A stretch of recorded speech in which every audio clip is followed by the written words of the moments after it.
The United Nations Digital Divide in Digital Transformation, Change Management in Airlines, Customer Rights and Responsibilities in Digital Transformation, and Top 4 Lessons from ERP Contracting. Those are just some of the topics we're going to cover today in episode number 111 of Transformation Ground Control. This is Transformation Ground Control, your source for all things business, technology, strategy, and change. If you're growing your business, leading change within your organization, or undertaking any sort of operational or technology change initiative, this podcast is for you. This show covers what you need to know about digital transformation, organizational change, operational improvement, and business growth. 5, 4, 3, 2, 1. And now, here's your host, Eric Kimberling.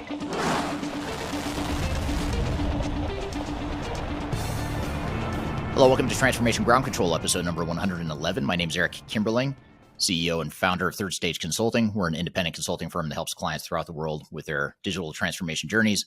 And this podcast is Transformation Ground Control, covering everything related to digital transformation, including program management, change management, digital strategy, business process improvement, basically everything you need to know about digital transformation. So thanks for being here today. And with me, as always, is my co-host, Kyler Cheatham. Kyler, welcome to the show. Thanks for having me. Excited for this episode. Likewise, I'm excited too. And thank you to the audience for being here. We've got a great episode for you today. We're going to cover our usual opening segment of questions from social media. We're going to take some questions and provide some answers, hopefully, to those questions that we get from social media. We're going to cover some hot topics in the opening segment as well, including the digital divide in digital transformation in the UN, or the United Nations. And then we're also going to talk about change management in airlines. Later in the show, we're going to shift gears and have a interactive session talking about customer rights and responsibilities. So in other words, what do customers have a right to when they go through a digital transformation, and what are they responsible for? So we're going to have a great conversation around that later. And then finally, we'll have a guest on our third segment, Marcus Harris, who's a prominent software attorney who does a lot of contract review and negotiation on behalf of organizations contracting with software vendors. So we're going to have him on the show talking about the top 4 lessons of ERP contracts and contracting. So before we get to those other segments, though, let's start off with the Q&A and the hot topics you've got for us, Kyler. Yeah, well, let's talk about some current events. So last week we talked about South Park, which was kind of lighthearted and digital transformation. So this week I kind of wanted to bring it a little bit more focused on development of digital transformation and some current events around airlines. So let's start with the UN. They're having a conference right now about economic development, and a big topic of conversation is closing the digital divide between countries that are the least developed countries and then countries that are the most developed countries, and how they go about doing that.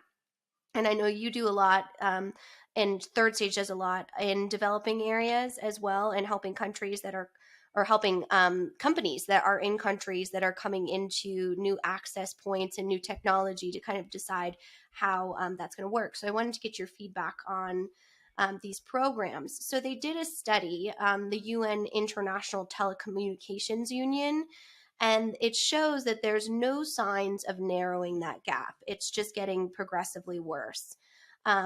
With about 407 million in least developed countries, they call it LDCs, we're using the internet in 2022, and 720 million people are still offline. So to kind of just give you the overall impact of that.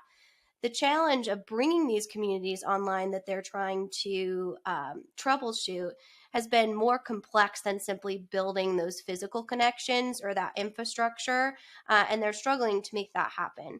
And since the latter half of this episode is kind of harder, I would say, on our software vendor partners, I wanted to bring some kind of awareness and get your feedback on companies like Microsoft that actually put quite a bit of philanthropic money and resources into helping these less developed areas actually utilize technology, specifically since more than 50% of this population is young people under 18 that they focus on. So shedding some light kind of on those programs and running through that. So mostly I wanted to talk about obviously the importance of this overall movement, but get your insight into, is there anything that these young people can do to make steps towards becoming a digital native? Or is there ways in which we as a community in digital transformation can help support kind of narrowing that gap in our much smaller circle of influence? Yeah, I don't know that I have a good answer for that. As far as how to solve the social challenge that poses and presents, but it is a interesting reminder, though, that digital transformation or digital technologies, I should say, are such an integrated necessity, or they're becoming such a necessity even in developing countries. If you think about commerce and banking and certainly social interactions, and there's so many aspects of our life that are tied to digital technologies and accessibility to those technologies and connectivity, that it's a good reminder of that. So I don't have an answer how to solve it, but I do think it's a very interesting challenge that is apparent in the world today. Well, if you want to follow this conference, or if you have any comments on how we solve huge economic, unsolvable social problems, sometimes definitely check out the UN's website. You can actually follow all of the keynotes and see in thought leaders about how to create that infrastructure. And then also, if you want to share any comments here about kind of developing countries or even developing industries, I think sometimes are very similar without having the challenges of obvious infrastructure and bandwidth, broadband, those sort of connectivity pieces. But it's definitely an interesting conference to kind of follow our global audience, which we have here at Third Stage and are very grateful for, and how that has affected overall digital transformation in enterprise and public sector. Yeah, super interesting. And who knew there's a whole conference dedicated to that too? That's pretty interesting too. There's a whole program actually dedicated to it. I tried not to go too down the rabbit hole, but I always believe in the power of technology. So it's something that I'm super passionate about, is understanding not only domestically but globally how do we make sure that access is given. And it also reminds us in countries like the US to be grateful, right? Gratitude for that access as well. So that's a good point. We do take it for granted at times, for sure. So moving on, shifting gears, we've seen a lot of global talk around the airline industry. We've covered a variety of different system outages, from bad experiences to the FAA, which is actually a domestic government body here in the US that also had system outage. So we kind of covered the technology side. I wanted to talk a little bit about the change management side of the airline industry and how they're struggling with that. So recently, they've been trying to dig into globally at global conferences and domestically here in the US. What is the problem with the airline industry? Not only from a technical side, but also you see these very highly visible issues with overall mechanics on the flight, bird crashes. You see the social emotional piece of customers kind of losing it, if you will, on an airplane. We've all been in that experience where you enter an airport and it's like all societal norms are completely gone, and people are kind of nutty.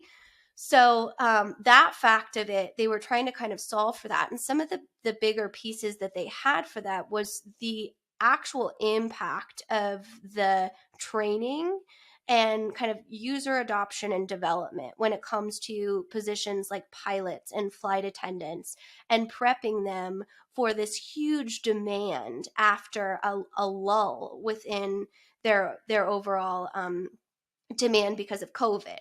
So one of the issues there is getting the staff trained and prepared, and making sure that they are forward thinking the massive change that their industry has experienced.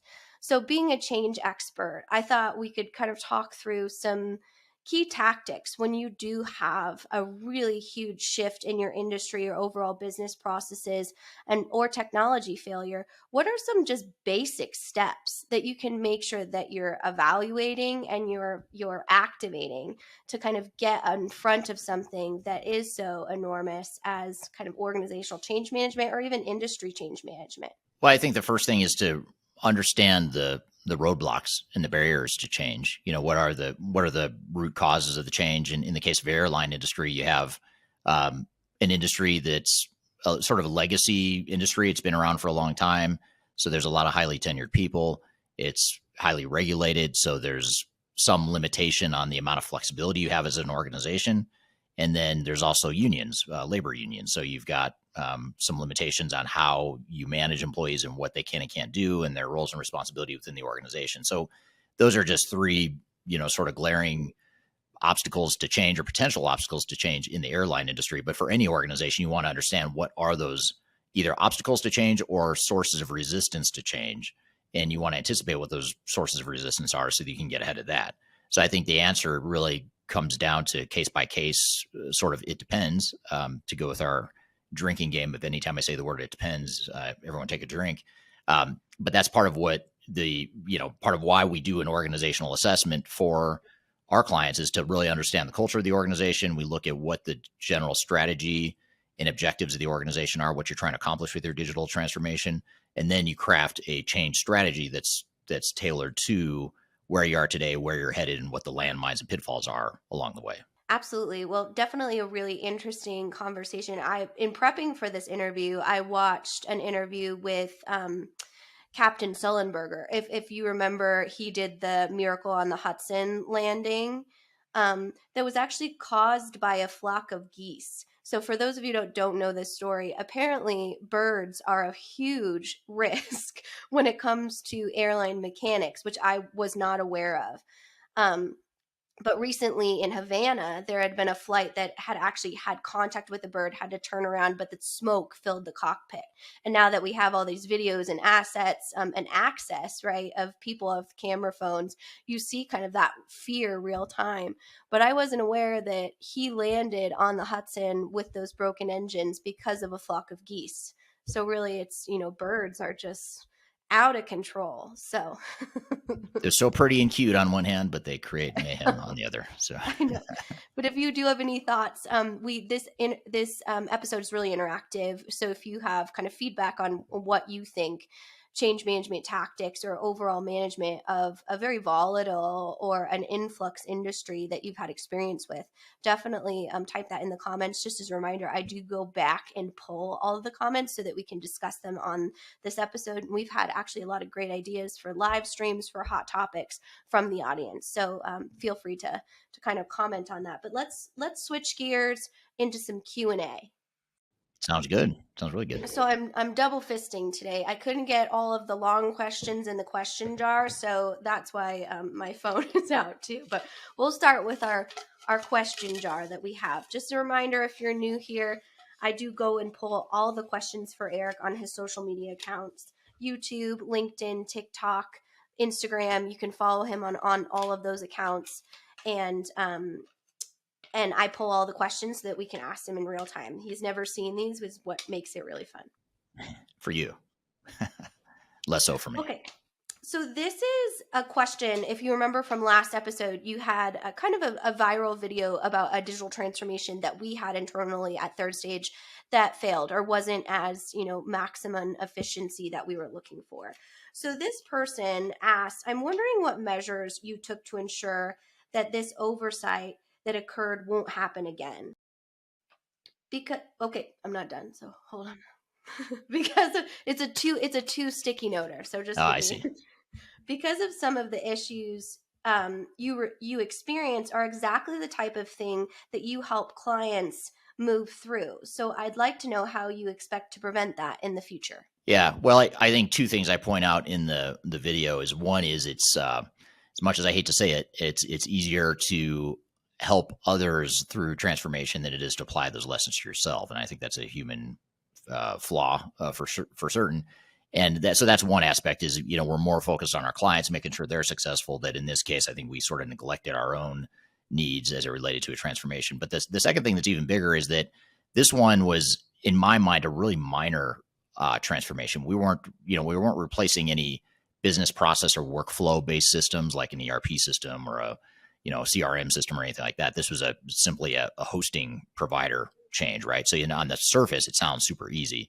And that's why I think this lesson is so fascinating, because it really should have been easy in my mind. In hindsight, obviously that was a mistake to assume that. that just simply switching hosting providers for your Microsoft Outlook servers, I had no idea, nor did I suspect that there would be any sort of risk to that, other than just maybe completely losing access or completely losing the data, which that wasn't the problem. The core technical stuff wasn't the problem. The problem was just the tiny little nuances, the tiny little breaks in the new environment, and the tiny little impacts it had that sort of created a domino cascade effect.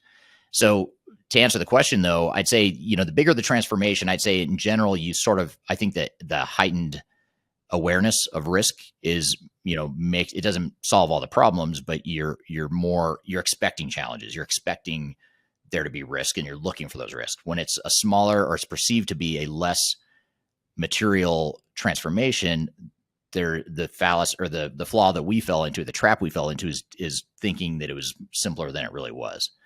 Even though it was less complex than a big ERP or a big digital transformation, it was still complex, more complex than we thought. So I'd say the measures are the same. We apply the same measures for all of our clients, but we just didn't apply some of those measures to us, unfortunately. Yeah, definitely. And I think that's really well said. And the fact that the reason that you engage independent consultants as an organization and the lesson learned is because many times it's hard to see all the opportunities within your own organization, because you have that tainted a lens because you're a part of that, which is not a bad thing, right? But fresh eyes are always helpful. Yeah, absolutely. Alrighty. That outside perspective. Yeah.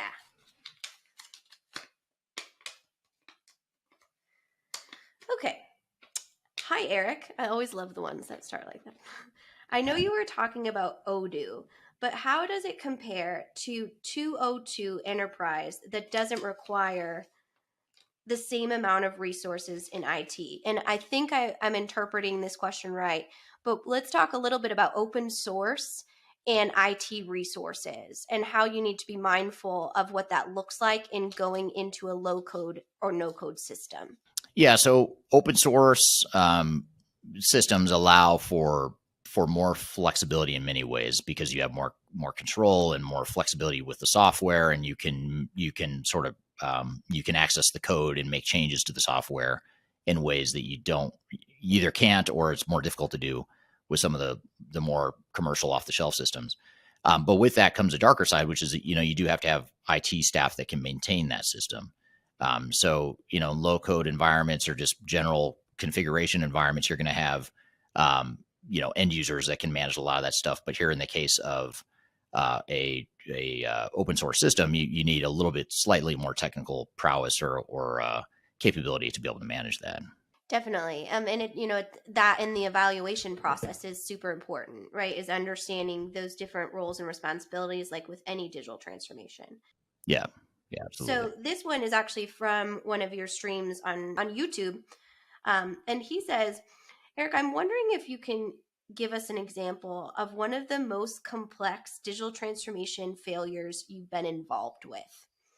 So I commented back to this user and I said, there's a lot to choose from. So I was wondering which one you would choose. Well, I did a video. I wish I could recall what I talked about in the video, but I do recall doing a video that was the most difficult digital transformations in my career.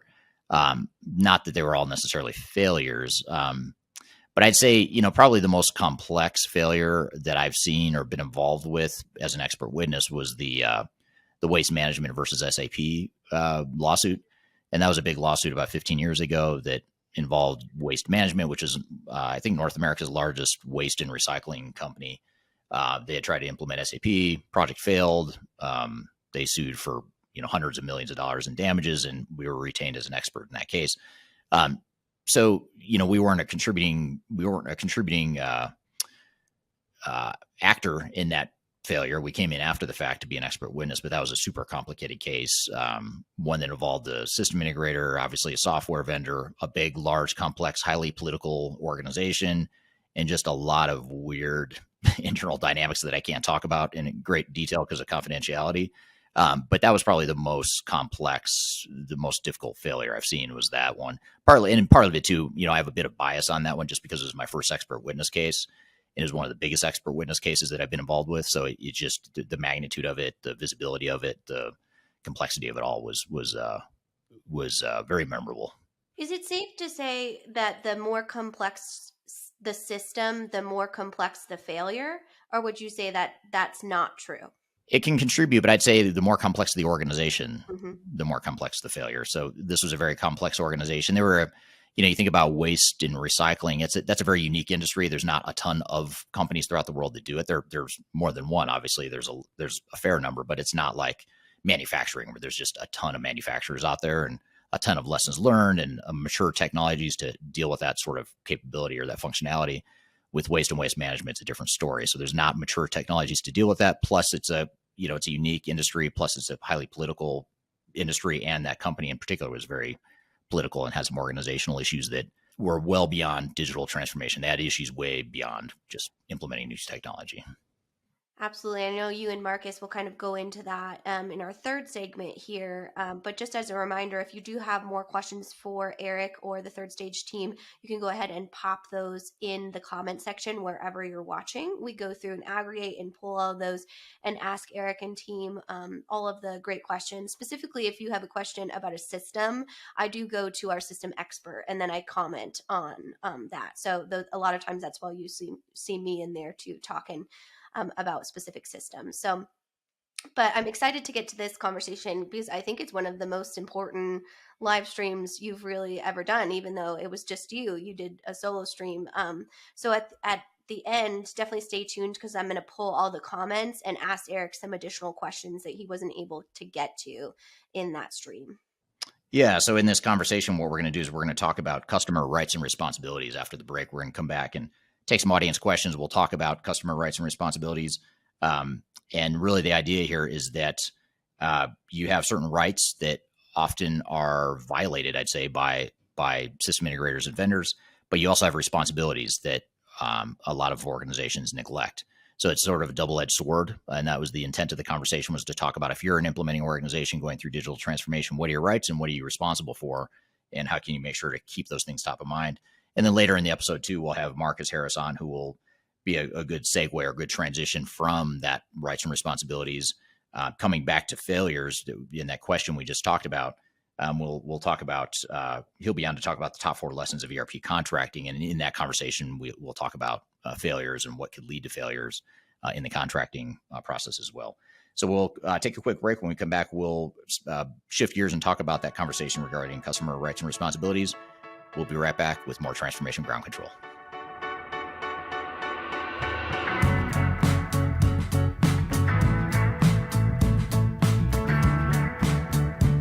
If you are aiming for transformation success, turn to Third Stage Consulting Group.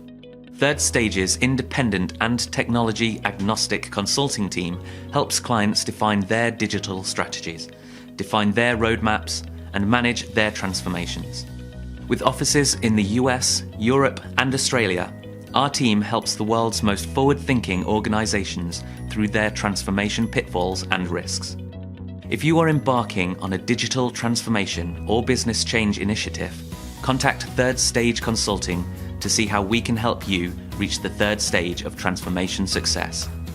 Learn more about us and download independent reports, videos, and other best practices at thirdstageconsulting.com.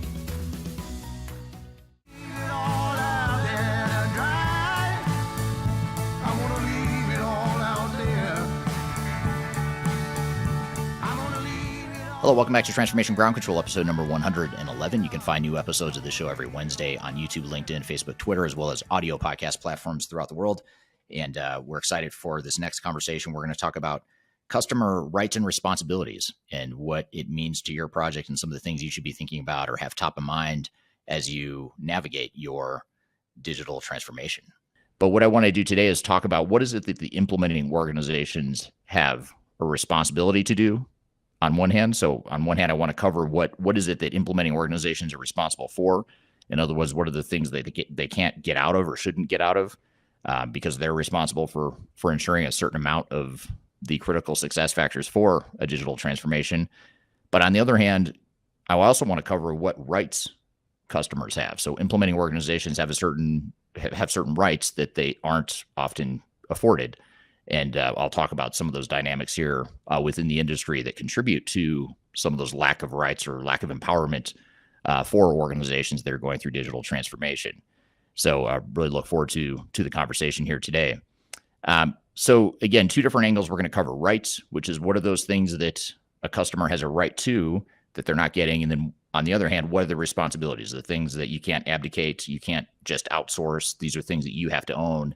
And if you look at both sides of that equation, that's largely why so many of these projects fail, is because organizations aren't given rights by their software vendors. Software vendors in many ways are taking too much power or taking too much control of implementation. So I'm going to talk about what some of those dynamics are, what some of those variables are that you can and should control.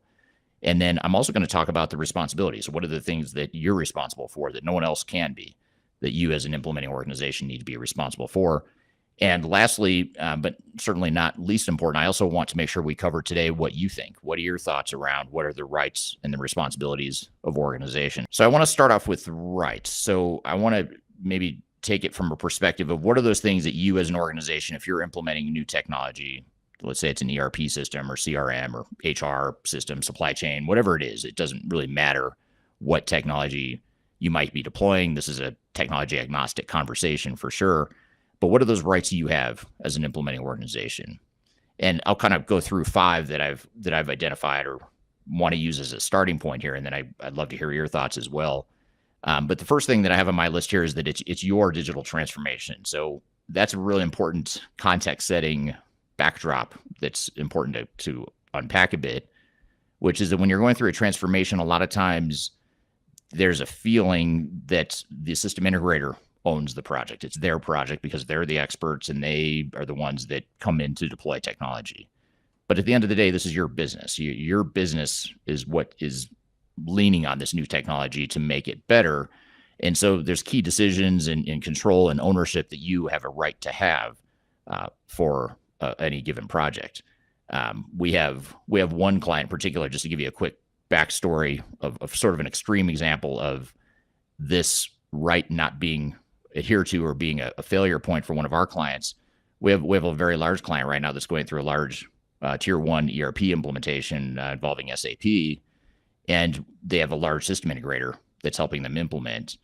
And one of the interesting dynamics that we see with this client is that this big system integrator has insisted, and they have it actually written in their contract, that they are in control of the project. They own the project. They determine the staffing. They determine how the project's going to go, and the client agreed to it.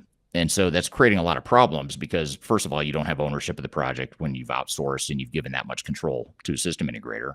And second of all, it's not, you've got a lack of alignment.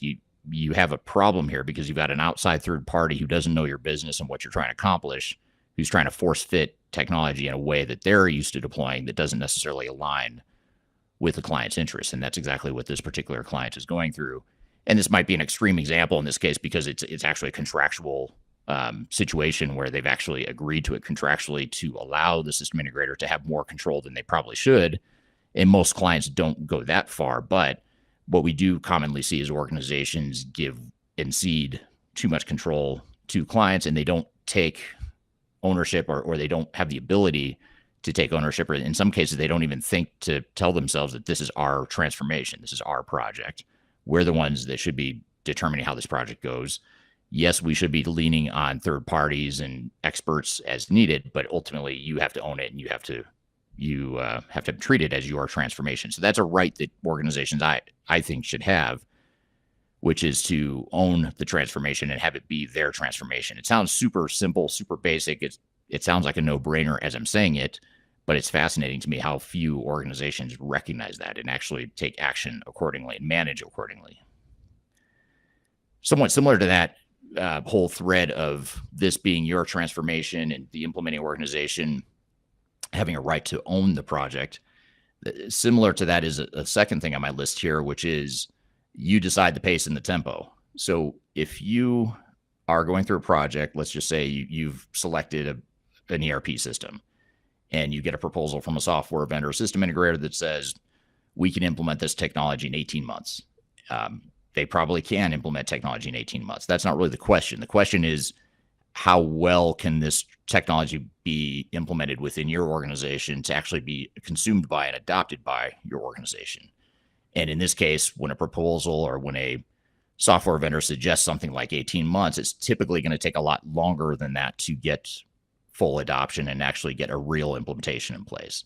Not because the technology can't be configured and built in that amount of time, but because the organization itself typically can't go through change that quickly. And so what oftentimes happens is you get a system integrator or software vendor who comes in and says, hey, we can do this in 18 months or whatever the number is or whatever the duration is. And organizations say, okay, that sounds great. Let's do it in 18 months. And then they quickly realize this is a lot of change. This is typically moving too fast than our organization is capable of moving. And the technology is moving at a pace that's faster than we can change our people and our processes. And they tend to not want to or don't feel confident enough to slow things down and say, look, we need to slow this down. We might need to downsize the team to move at a slower pace. And maybe this ends up taking 24 months or 36 months or whatever the number is. Organizations don't feel comfortable doing that, partly because they've already committed now to an 18-month duration or whatever the unrealistic duration was. And now it's difficult to backpedal from that. And so it's really important, though, to set that pace and tempo in a way that makes sense to you as an organization, because at the end of the day, this is, again, your business, your organization. And if you go too fast and too aggressive in your transformation, it's your operations that are at risk. The software vendor and system integrator are not at risk. If your business fails or if you are unable to ship product or satisfy customer demand, it's you that's on the hook for that. So ultimately, you have to treat the project accordingly and make sure that you're managing risk and managing the project in a way that is palatable to your organization. And again, this is a situation where you have a right as an organization to determine what that duration is. It's not the software vendor. It's not the system integrator. They can make suggestions and proposals, but ultimately you have to decide and define what is the right pace, the right tempo, the right strategy for us as an organization. The third thing that organizations have a right to, in my opinion, is that they have a right to know what the software can really do. And this sounds, again, like a basic no-brainer sort of a thing. It might sound like common sense, but this is a really important overlooked one, in that software vendors themselves oftentimes don't fully understand what their technology can and can't do, especially today where a lot of the big software vendors are in the midst of a transition of moving all their legacy systems on premise to the cloud. So you've got these systems out there that are not fully baked, they're not fully developed, they're not fully mature, and you as an organization have a right to know where those gaps are. And every system out there, and when I say every, I literally mean every, I'm not exaggerating. Every system out there has deficiencies, it has gaps, it has problems, not because it's a poorly written software, not because the software vendor is bad, nothing like that. It's because no one system can handle everything you're going to need it to do. So it's going to have deficiencies, it's going to have gaps. And especially today where you've got these cloud solutions that are still being developed and still trying to catch up to decades of on-premise functionality that had been developed over decades and billions of dollars of R&D. Now you've got these gaps that need to be exposed. You need to know what those gaps are, and you have a right to know what those gaps are, because you have to figure out how you're going to run your business without that functionality that you might be looking for. So really knowing and understanding and getting an honest assessment of what the software can and can't do is something that I would put in my sort of customer bill of rights, if you will. You know, these are the deal breakers, or the things that every organization has a right to. Similar to that, the fourth thing on my list is right to transparency. So every organization has a right to transparency in terms of what the system integrator is doing, how they're staffing the project, why they're staffing the project they are, what their approach is, what their deliverables are. There tends to be a dynamic in the industry, and I was part of this dynamic. So I'm throwing stones at glass houses in some ways, because I was part of this machinery early in my career. But when I was part of the big five or the big four consulting firms, and this is still the case today, we see it all the time.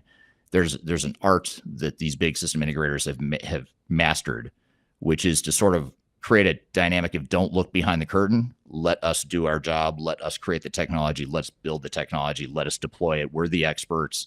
You hired us to be the experts. Trust us.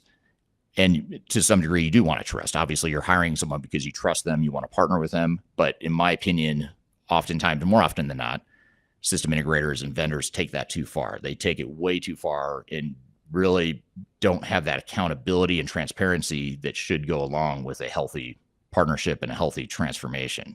And so that's another right that organizations have that they don't capitalize on, or they don't insist on, in my opinion, enough in the industry, which is a right to have that transparency into what a system integrator is doing. Why do you have, for example, if you've got a large implementation and a system integrator has 50 people, let's say full-time on a project, let's question, why are there 50 people? Do we need all 50 of those? Are we overstaffing? Are we trying to move too quickly with more people when in fact maybe a lower staffing level over a longer duration might make more time? Let's talk through that. And so those are the sorts of dynamics and conversations that really need to happen that don't happen enough in the industry, but yet implementing organizations do have the right to that. And then finally, a fifth one that's very consistent with the others that I've mentioned so far in terms of the theme here is that implementing organizations have a right to manage their system integrators and their vendors. So in other words, the vendors and the system integrators don't have a right to control your project. That's just not their right. Unless for some reason, as in the case that I just gave or the example I gave a moment ago, if you've agreed to it contractually, that's a different story. I would highly encourage you not to agree to that contractually. But assuming you haven't, then you have a right to manage the system integrator. You have a right to manage them. They don't manage you. And again, this is a hard one because they're the experts, you're not. They go through transformations all the time, you don't. And so the question then becomes, well, how do I do that? How can I manage the system integrator if I'm not the expert? And again, the point here is that I'm not suggesting that every organization needs to become experts in digital transformation in order to manage their system integrators. That's not at all what I'm saying. What I am saying is that even though they are the experts, you do need to manage them. You need to ask questions. You need to challenge them. You need to hold them accountable. You need to put PMO in place, program management and governance in place to manage and put guardrails in place for those system integrators. You have a right to put quality assurance mechanisms in place. You have a right to bring in other third parties if you need to augment what the system integrator can't do or shouldn't be doing. So that's another dynamic that's very unhealthy in the industry, but I challenge organizations that are going through transformations to push back against it, in that there's a common line of thinking, which is that if I'm the system integrator, I own this project. You don't have a right to manage me. You don't have a right to bring in other third parties. You don't have a right to put program management or governance and controls in place. And that is absolutely not true. You have every right in the world to do that. So that's one thing that is important too, that oftentimes gets overlooked. So these are my five. I'm starting with the rights part of it, and then I'm going to get to responsibilities in the second half of our conversation here today. In terms of sort of flipping a little bit right now, I'm being a little hard on the system integrators and the vendors, talking about the things that they sort of violate in terms of customer rights. But I also want to flip the switch here in a moment, and I'm going to talk about what are the things that a lot of organizations, or too many organizations, push off or outsource or abdicate responsibility for, try to wash their hands clean of, that they shouldn't be. So I'm not here just to blame vendors. I'm also going to point some more blame at implementing organizations here in a moment. We're here having a conversation about customer rights and responsibilities and what it means to your digital transformation. We have a lot more to cover. We'll take a quick break and we'll be back with more Transformation Ground Control.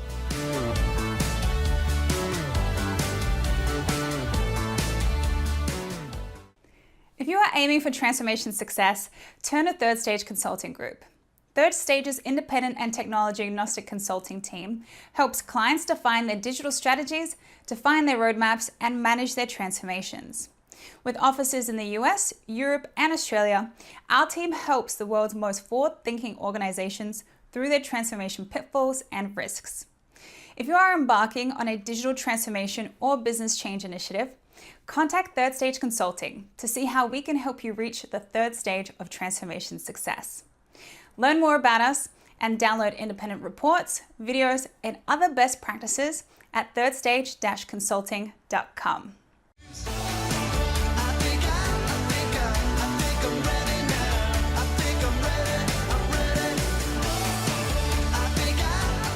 Hello, welcome back to Transformation Ground Control, episode number 111. We're here having an interactive conversation with the audience about customer rights and responsibilities in digital transformation. So I want to get to just a few comments that have already started to roll in since we started going through my points or my initial thoughts on what customer rights are in a digital transformation. And the first one I want to cover here is from Sam, who's joining us from Spain, in that customer or companies just have the right to expect that implementing consultants are properly trained and not just on their job as a chargeable resource to gain experience. So in other words, you have a right to have consultants on your project that know what they're doing, that you're not paying to train. And I'll give you a quick backstory about my experience, which again, this is sort of hard to admit given everything I'm talking about right here and everything that we at Third Stage stand for. But early in my career, when I was first starting out, I was one of those consultants that just got off the school bus, just got certified as an SAP consultant, and I was coming in to do some SAP change management work. But I was learning most of what I was doing on the job, and I was billing a high rate by the hour, and the client was paying for me to learn. Now, of course, every consultant has a learning curve and a trajectory in their career, and some are more experienced than others. You're always going to have that.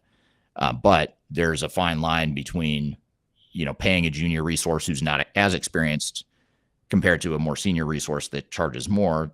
That's part of why there's a delta in the rates. But even if you're paying a relatively low rate for a junior consultant, you have a right to have consultants that know what they're doing. And if you don't, then that's where you start to push back and say, do I need to be paying for this consultant, or why am I paying for this consultant to learn on the job? And maybe just taking it a step further, at the risk of sounding a bit micromanagey, if that's a word, which I know it's not. But if you have a consulting team on a project from your system integrator, you have a right to challenge and to know and have visibility to what the roles and responsibilities of all those consultants are, what their skill sets are, ensuring that they're the right fit for the project. It's so common that you see in the industry that you have consultants that are either incompetent or incapable of doing their jobs, or they're just not good cultural fits with your organization, or they create conflict with the team. And there's a sense of helplessness that organizations have, like, well, I can't do anything about it because that's my partner. I've got a contract with my system integrator for them to do A, B, and C. And that's why I encourage organizations all the time to step in and to challenge and to shape and help mold what the team looks like. Again, it's not your system integrator's project, it's your project, and you determine how that's going to go. It's sort of like if you're getting work done on your house and you hired a contractor and you were paying by the hour and you didn't have any sort of guarantee that the cost was going to be within any sort of reasonable time frame. If you had, say, 20 people show up on the job and you noticed half of them standing around and you knew you were paying for all these resources, you probably start to question, why am I paying for these 10 people to stand around and do nothing? But yet when we're an organization and we go through transformation, we don't have that same mentality or that same confidence in challenging it. And so that's one thing that I always encourage organizations to do, is to gain some confidence and to build that strength to be able to challenge an SI, and not in a combative way, but in a constructive way, to say, look, we need to understand why these junior resources are on the project. Or even if it's not a junior resource, it may be the number of resources, it may be the cultural fit or lack thereof. You can challenge those things, and you should be challenging those things, because again, this is your business and only you know your business and what you're trying to accomplish. Here's another interesting comment here in terms of adding to our list of customer rights in a transformation.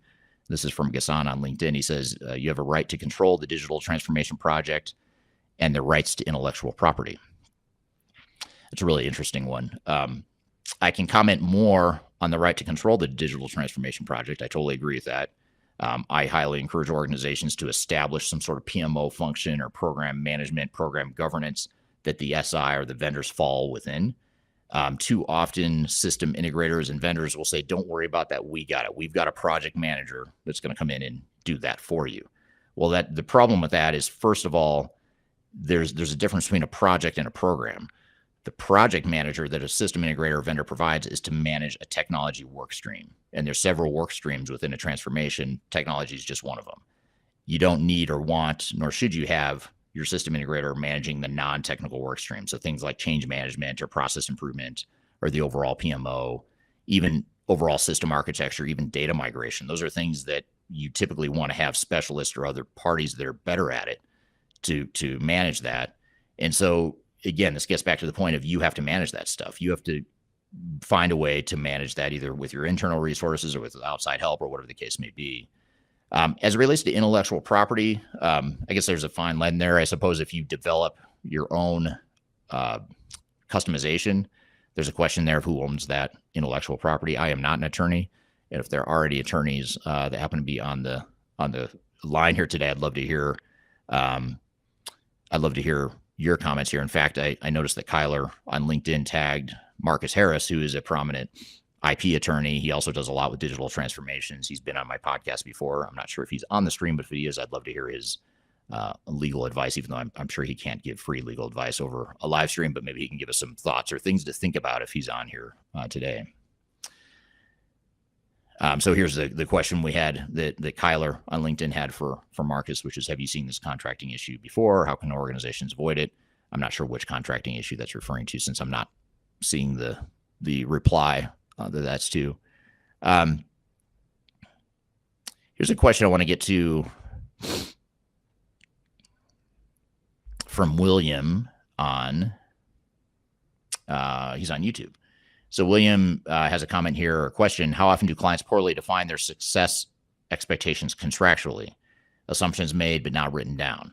Integrator fulfills to the letter. Problems ensue,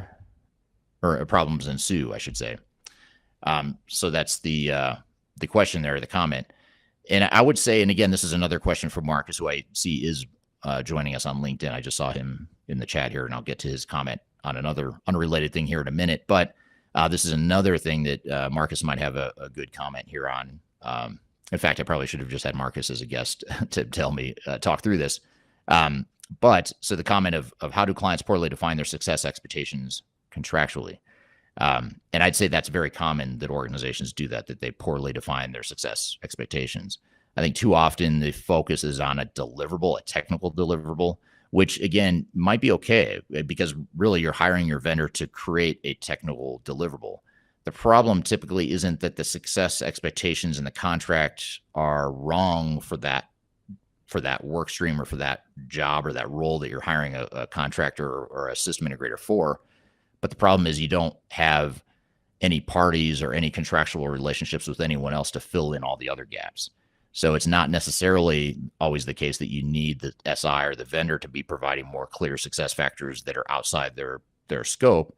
But the problem is you've entered into a contract that's very myopic and focused on creating a technical deliverable rather than a business transformation, which most organizations are looking for a business transformation. So the technical deliverables end up becoming a means to a greater end. And so I don't know if that answers that question or not. I'd say part of it is a contractual issue, but part of it is also that you don't have the gaps filled in other areas outside of that one contractual relationship with your software vendors. And on a related comment here, this is from Marcus on LinkedIn. Marcus Harris is the attorney I was just mentioning. He his IP, digital transformation, software negotiation, all that sort of thing. That's just this, everything we're talking about here is sort of his specialty on the legal side. And his comment here is that the SOW, or the statement of work, is one of the most important documents you will negotiate. It needs to lay out the roles and responsibilities of both parties. So that actually does begin to address William's point just a moment ago from LinkedIn, or from YouTube. So thank you for that comment, Marcus. And I think we're gonna have more questions for you as we go through here. Dennis from LinkedIn says that he loves the fifth point. And by the way, I have to call out Dennis, because Dennis Anthony on LinkedIn, who's watching right now, this was his idea. This whole topic was his idea. It's a suggestion that I received from him. I actually meant to say that up front.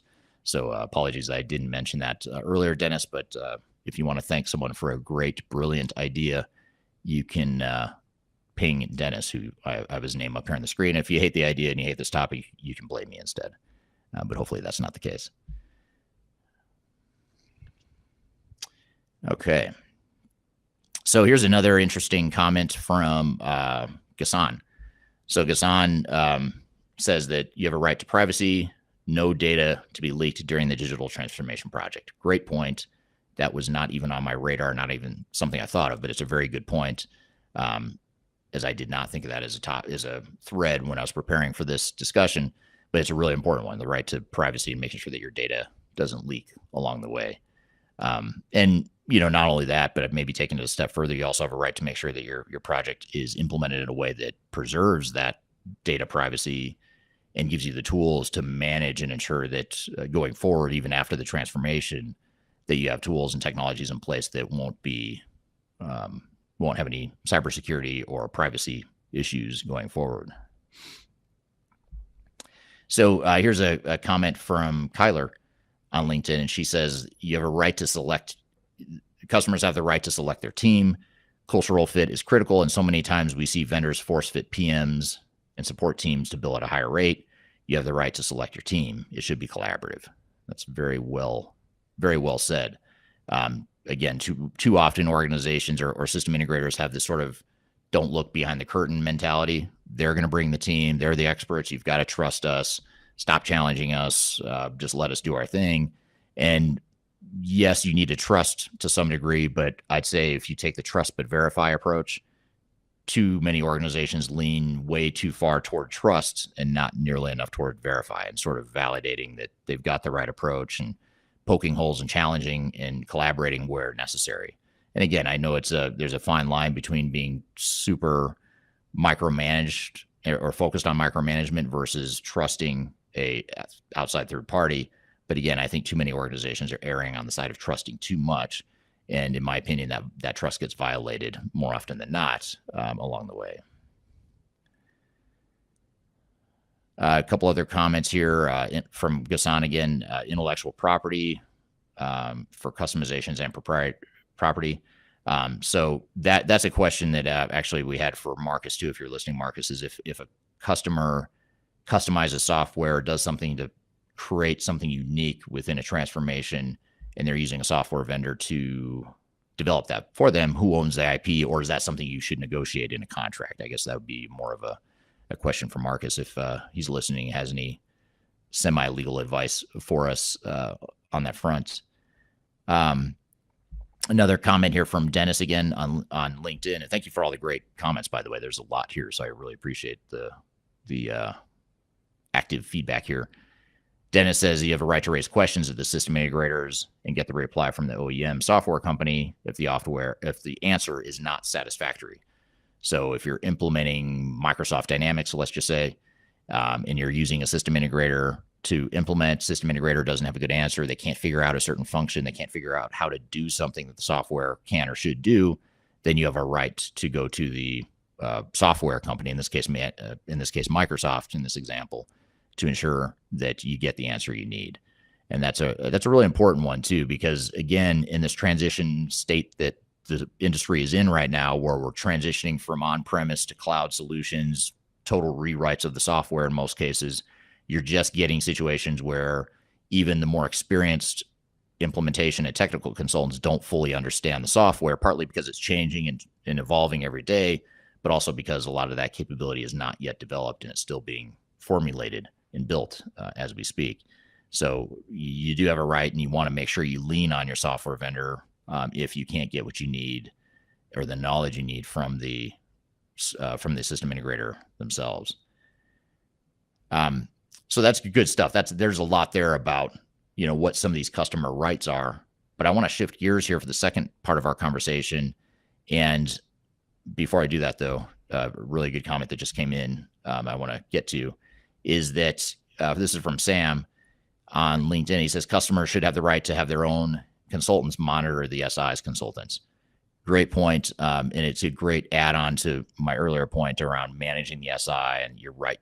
I think that was my fifth point. You're right to manage the system integrator, to put PMO and governance in place, a right to put quality assurance in place, a right to bring on third-party consultants to either do what you're saying, Sam, which is to manage the system integrator and make sure that you're translating your business needs into technology results, but also filling in the gaps and helping fill the void that is left by SIs. There's certain things that they don't do well or shouldn't be doing, things like organizational change and program management and process improvement, things of that nature. So those are that's a really good add-on point there. So I want to shift gears now and talk a bit about some of the responsibilities customers have. So up until now, I've been fairly hard on the vendors and system integrators, and maybe maybe erring on the side of what the customers are not getting that they should be getting from system integrators and what rights they should be getting. But now I want to talk about the things that organizations should be doing and that they're responsible for that they too often don't do. They try to abdicate responsibility. They try to wash their hands clean. They try to outsource it to someone else. And these are the things that you can't do that with. And at least if you want to be successful, you can't or shouldn't be doing this stuff. There's actually more of these than I had, at least on my list. There's more responsibilities here than I had in my list of rights. So the first is your responsibility to do your due diligence. just because a software vendor tells you something doesn't necessarily mean it's true. And I don't say that because I think vendors or SIs typically lie consciously or intend to lie or mislead, although sometimes they do. But more often than not, it's a lack of knowledge. It's a overly optimistic view of the world that they have, and it's an overly biased view of the world that they have, being focused on their technology and their sorts of implementation. And it's your job to do your due diligence and validate what you're hearing and poke holes in what you're hearing and make sure you fully understand what it is you're really getting yourself into. Because again, it's easy to trust, especially when you don't go through these projects every day. And it's more important to ensure that you also verify in the trust but verify line of thinking here.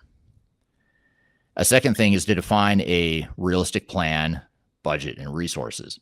So again, software vendors and SIs are going to come to you with these proposals that are 9 times out of 10, if not more, they're unrealistic, they're understated, they're lowballed, and it's going to underestimate and create a false expectation of what it's going to take to get the project done right. Partly because there's a couple reasons. One is that partly because the software is typically implemented and designed and built in a way that can be done faster than an organization can actually start to use technology. And those are two different things. Getting a deliverable of technology that works is different than getting a deliverable of technology that works and is now being used by the organization to drive business value and to run the business. Those are two different things and two different deliverables and two different outcomes. So if I get a proposal from a system integrator or software vendor that says, this is a timeline, this is a budget, this is the resource requirement, chances are pretty high that that's to create a myopic deliverable of technology. It's not to create a business adopted technology in a true business transformation. Those are two different things. So you have to create or add a grain of salt to what the vendors have proposed to you to create that full picture of what the full transformation is going to look like.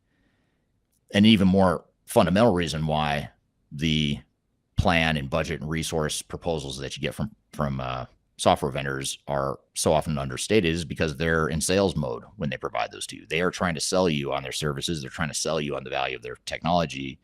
And they can't really do that well if they worry that they're overstating the risk or the cost or the time it's going to take to go through an implementation. So they're more often than not going to give you the best case, overly optimistic utopia scenario.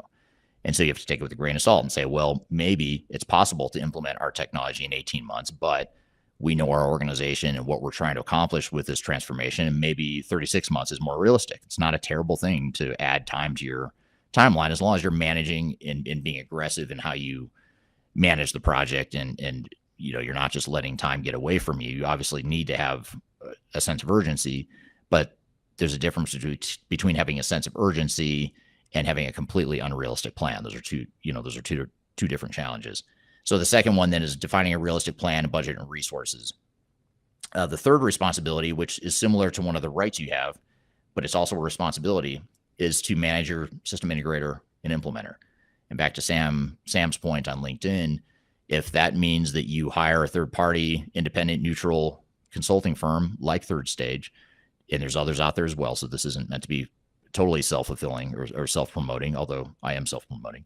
You have a right to do that. You have a right to hire someone like Third Stage to manage your SI, to manage your implementer, and to really help represent you and really be an extension of you and your PMO and ensure that you have ownership and control of the project.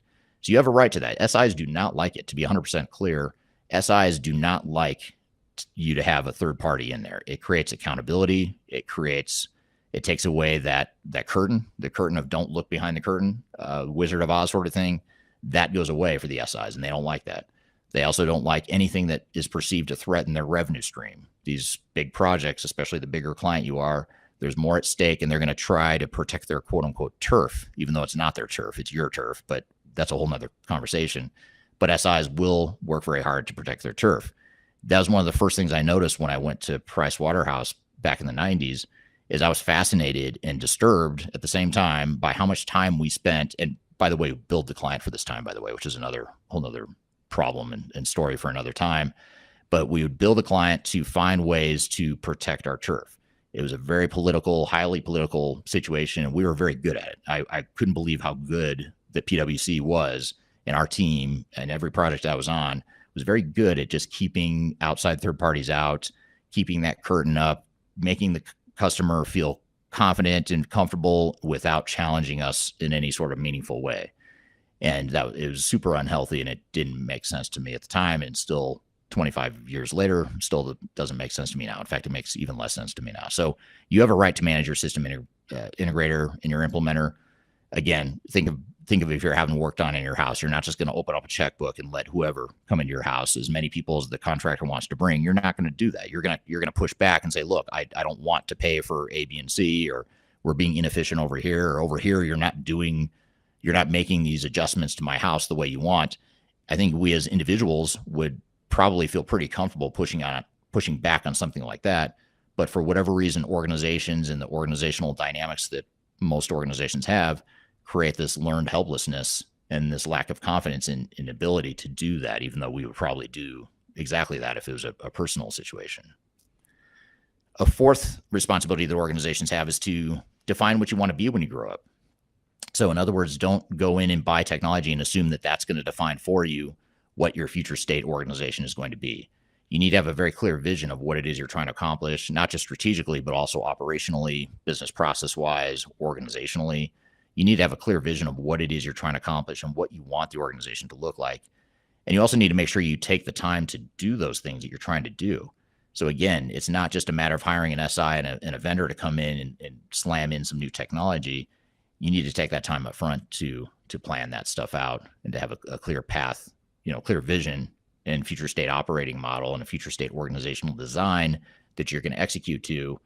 You have a right to do that, or you have a responsibility to do that early in your project. Related to that, a fifth thing then is to get alignment internally. You have to make sure you're aligned internally, and that's not something that a system integrator is going to do for you.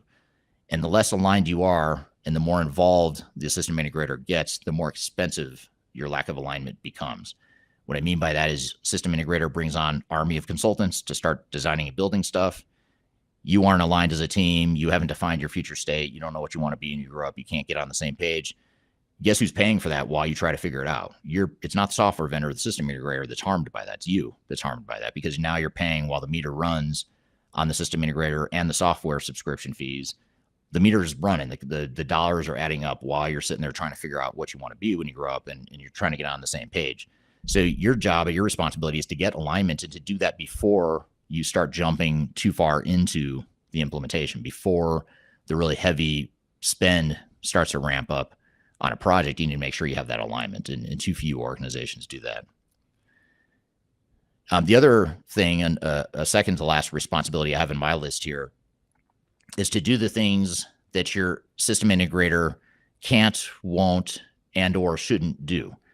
So in other words, your SI fills a role. You imagine a big project org chart. You've got your PMO up top.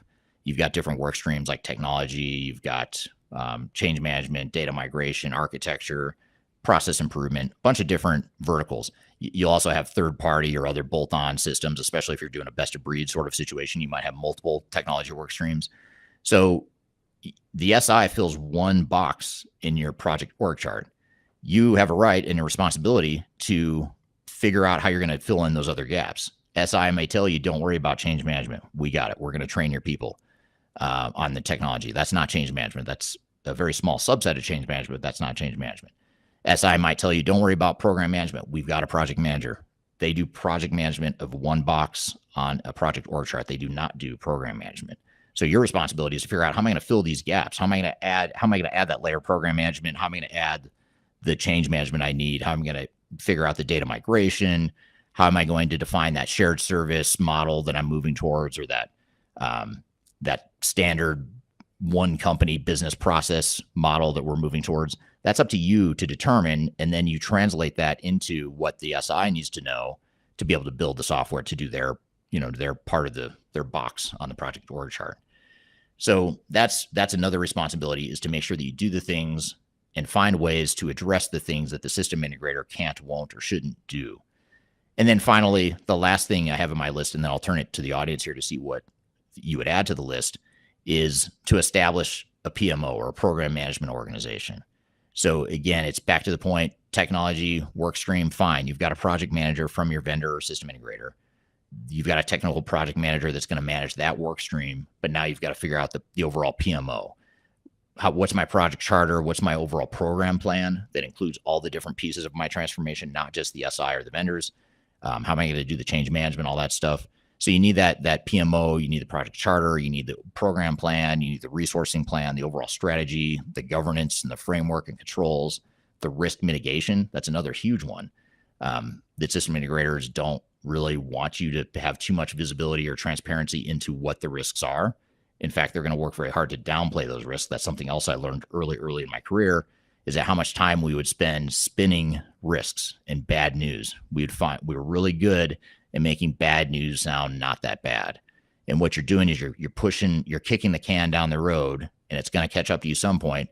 But as a system integrator, I'm trying to protect my revenue stream. If I create too much alarm, too much risk, the last thing I need is a disruption to my revenue stream.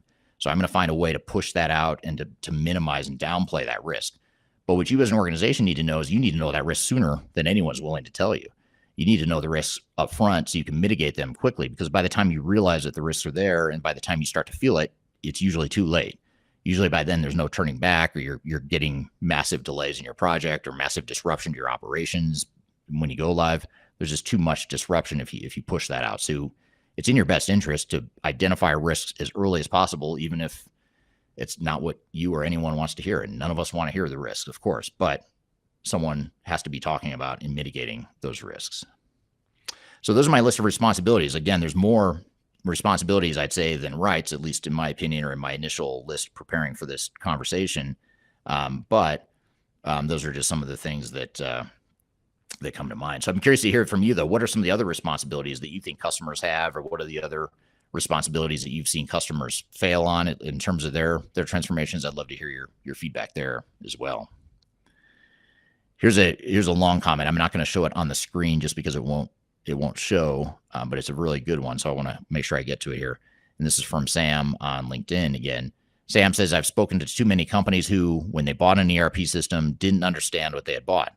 Some thought that they would have the equivalent of the computer from the Starship Enterprise sitting in the corner, solving all their problems, whilst others didn't ask for enough. Customers must educate themselves before the project starts. It's really well said. And I think you hit on a really important point, and you blatantly or explicitly call it out in a way that I haven't yet, which is your last point, which is that customers must educate themselves before the project starts.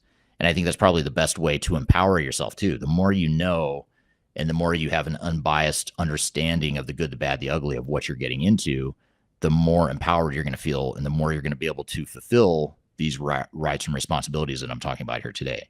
I think probably if we had to get to a root cause of why these problems exist, I think Sam just hit on it, which is that too few organizations have the knowledge, so they lack the knowledge they need to feel empowered or to feel confident to do all the things I'm talking about here today. It's really hard to push back on your SI and your vendor if you don't know anything about transformations, or you don't know anything about technology. You've never done this sort of project before. And that's okay. It's not that, most organizations don't do this often, and most organizations haven't done it much at all in recent years.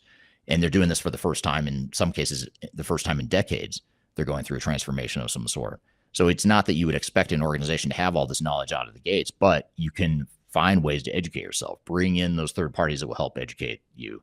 Bring in those third parties that will help represent you and arm you and equip you with the tools and the knowledge and the confidence you need to be able to do all the things we're talking about here today, to manage the SI, to understand the good, the bad, the ugly of what technology you're deploying, and to really just have that transparency and confidence that you need. I think that's a really well stated comment, Sam. So thank you for that. We're here having a conversation about customer rights and responsibilities and what it means to your digital transformation. We have a lot more to cover. We'll take a quick break and we'll be back with more Transformation Ground Control.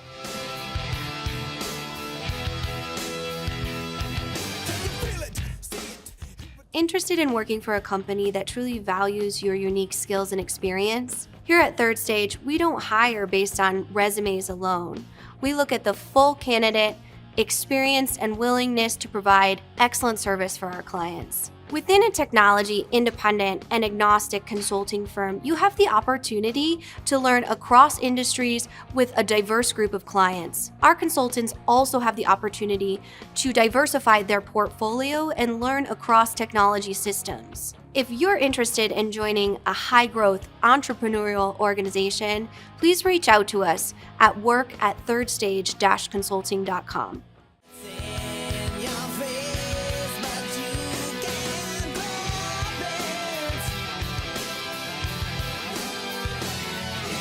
Hello, welcome back to Transformation Ground Control, episode number 111. We're here having an interactive conversation with the audience about customer rights and responsibilities in digital transformation. There's another comment from Dennis, which is interesting. Dennis on LinkedIn. This is, again, the originator of this idea, is this Dennis right here on LinkedIn.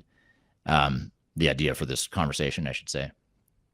So Dennis says, support the SI to document the functional and technical documentation, not make it the SIs to prepare, which only he or she understands.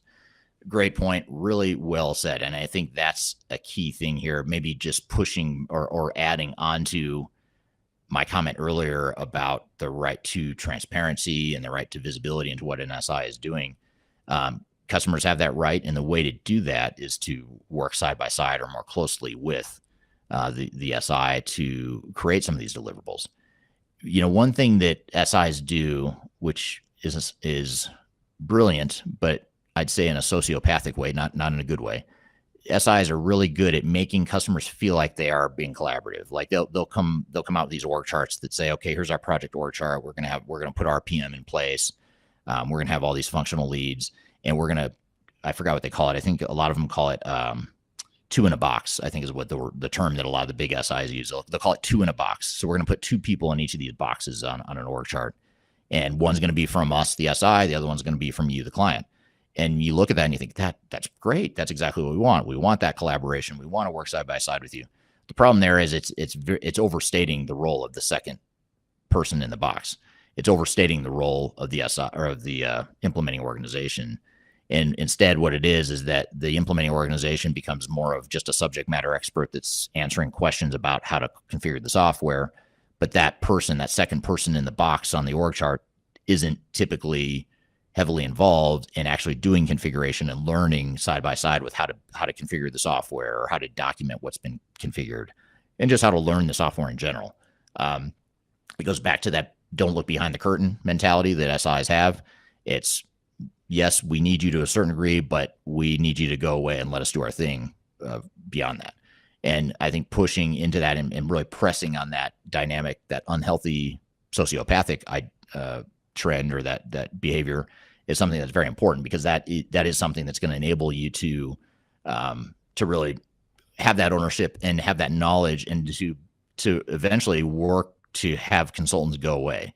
And that's one thing that at Third Stage, that's one of our, as weird as it sounds and as damaging to us personally as it may sound, our job is to work ourselves out of a job. You know, so we need to not make clients overly dependent on us in a codependent, unhealthy sort of a way, but we need to be successful at empowering them and making them able to manage this stuff on their own so that we can go away and it's not going to disrupt their business.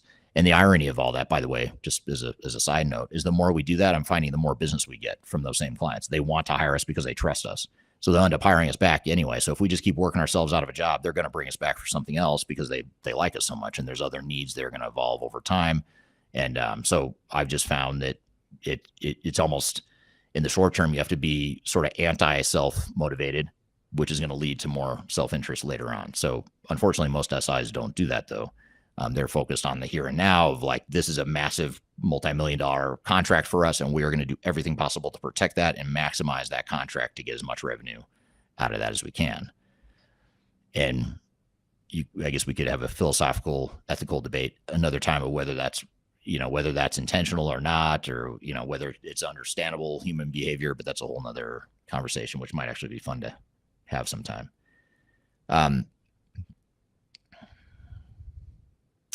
Here's a really interesting question from Deborah on LinkedIn. It's good to see Deborah again. She has been on many of our streams in the past, so good to see you again, Deborah.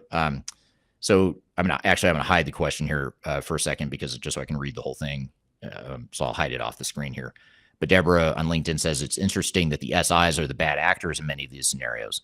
In my market, there is not a lot of experience with my product, so we see clients who hire a third-party PMO with absolutely zero experience with the product, and they end up hindering the project and hurting the client's interest. It's a great point, and that is absolutely another challenge that I have not mentioned, but it is something you have to be aware of, is you hire a third-party expert, let's say, a program management or project management consultant that they're good at project management. They're not necessarily experts in technology or a certain type of technology, but they're good at program management. That can be damaging as well, because there's the thing with program management is there is a science to it. Of course, you've got your tasks, your dependencies, your budget. You've got to track to your earned value, the earned value analysis and percent completion and all that stuff. So there's a science to it, but so much of transformation is an art. It's a learned art, and it's something that doesn't show up in a Gantt chart. Doesn't show up in a readiness assessment necessarily. It doesn't show up in your budget. Where it shows up is in cases where, for example, I'm going to use test scenarios as an example. Let's just say I'm project managing, and I'm trying to assess user acceptance. I'm trying to measure the user acceptance of the testing. So we're doing conference room pilots. Let's say we're running through all these scenarios, and I go through the process, and I've got 100% acceptance. On paper, that looks like success. We can complete. We can move on to the next part of the project. That's the science part of it. The art side of it would say, well, hold on, we got 100% acceptance, but do we have the right scenarios? Do we have an accurate representation of what the business needs are? Do the scenarios, have we documented? Have we tested enough within those scenarios?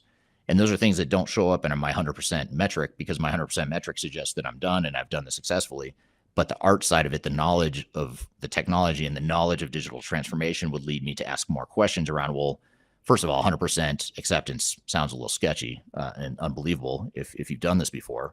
But that's what happens sometimes. You get a number like 100% acceptance, and you want to strive for that, of course, but it's rare that you actually get it. So that's red flag number one. And red flag number two would be, well, let's just challenge ourselves and make sure we've really looked at all the exceptions and all the different scenarios that we need to be looking at. So that's just one microcosm or one small example of how digital transformation and technical knowledge and technical experience is just as important as the program management experience too. So I think you're right, Deborah. I have been harsh on the SIs and vendors, and I would maybe throw another bucket of blame in any sort of third party that doesn't do this or doesn't understand this stuff and doesn't do it well.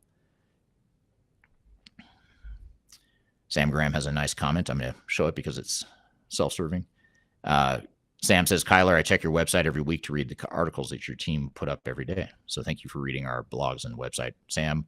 I also encourage you to check out our YouTube channels as well, under my name, as well as Third Stage Consulting. I'm going to get to a couple more comments here. So many comments here. This is really good. I appreciate all the great comments here. It's borderline overwhelming, so thank you, especially being solo here today. This is another interesting comment from Kyler. One key responsibility is leadership. A digital mindset, innovation, transparency, support, alignment, all comes from strong project leaders. It's a great point. Something I did not highlight enough here, which is executive leadership, sponsorship, ownership, vision, all that stuff. That's another responsibility and a right too, by the way, but it's more a responsibility that organizations have. They have to create that clarity of vision and that strong project leadership in a project in order for it to be successful. Here's a comment from Trevor on YouTube. He says, I like the idea of a program. MO has taken off. I'm not sure what MO means, but I like the idea of a program. I'm going to skip the part I don't understand. I apologize for that. There are so many streams that need to be coordinated. A single project manager can't run a digital transformation project on their own. Totally agree with that, and thank you for the validation. I'm not totally crazy then, apparently. At least there's one other person that agrees with my comment about program management versus project management. So a lot to coordinate. And again, that's even if you don't have an internal PMO, which a lot of organizations, a lot of clients we work with don't have a PMO. So they say to us, well, we don't have a PMO. We don't have strong project managers. How are we going to do this? And that's back to the education and the coaching.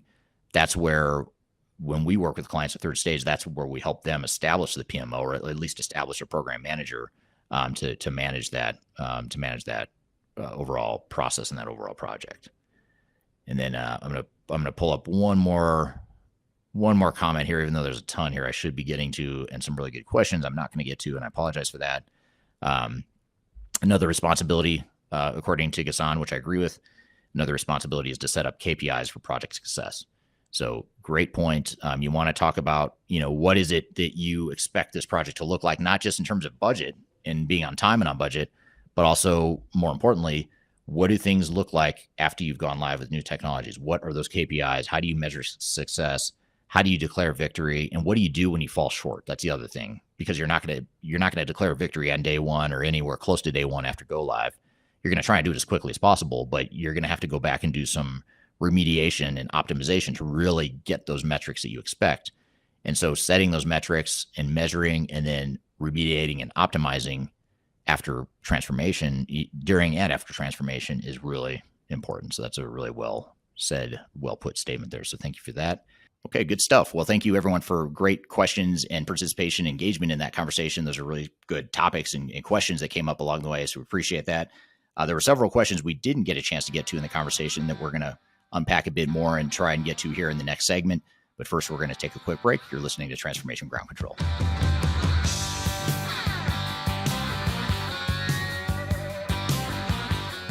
Are you looking to stay ahead of the curve in the ever-changing landscape of digital transformation? Then you need our newly released 2023 Digital Transformation Report.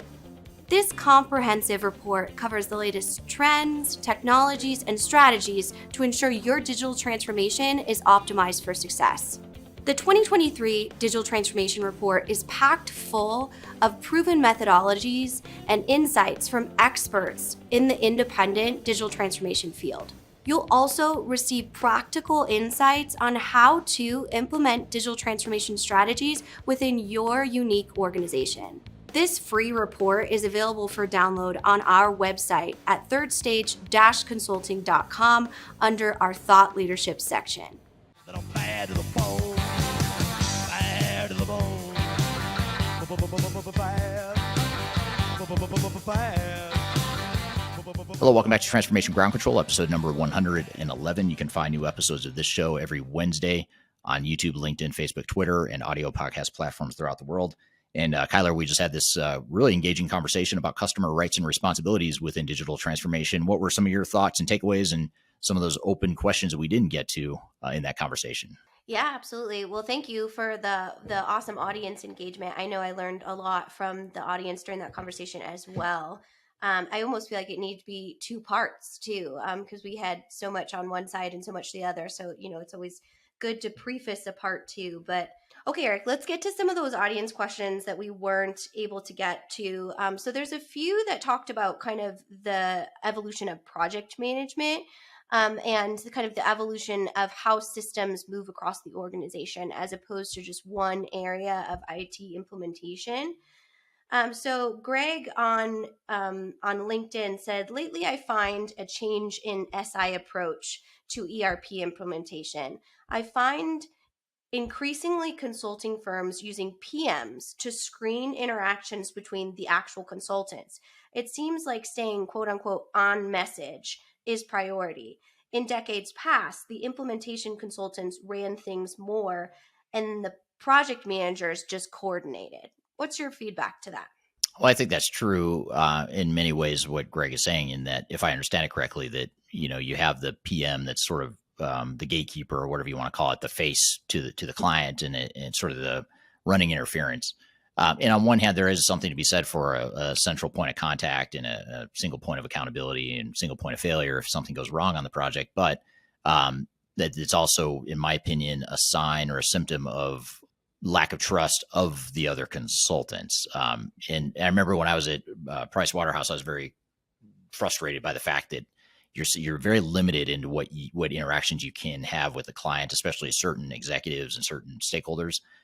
It had to run through the most senior person on the project because they knew how to finesse things. They knew how to finagle the right message and add the right spin and make sure they put the best foot forward that represented the company, in this case, Price Waterhouse. So I get why I've been on that other side. I know how it works, and you see that a lot with our clients now. Still, you get that PM or that project lead that's running the entire sort of the interference in between. So I think it's more self-serving than it is helpful to the client for the most part. Although, like I said, if it comes to project status and checking on the budget and where we're at with certain tasks and activities, that should run through the project manager. You need that consolidated single point of contact for some stuff related to project management.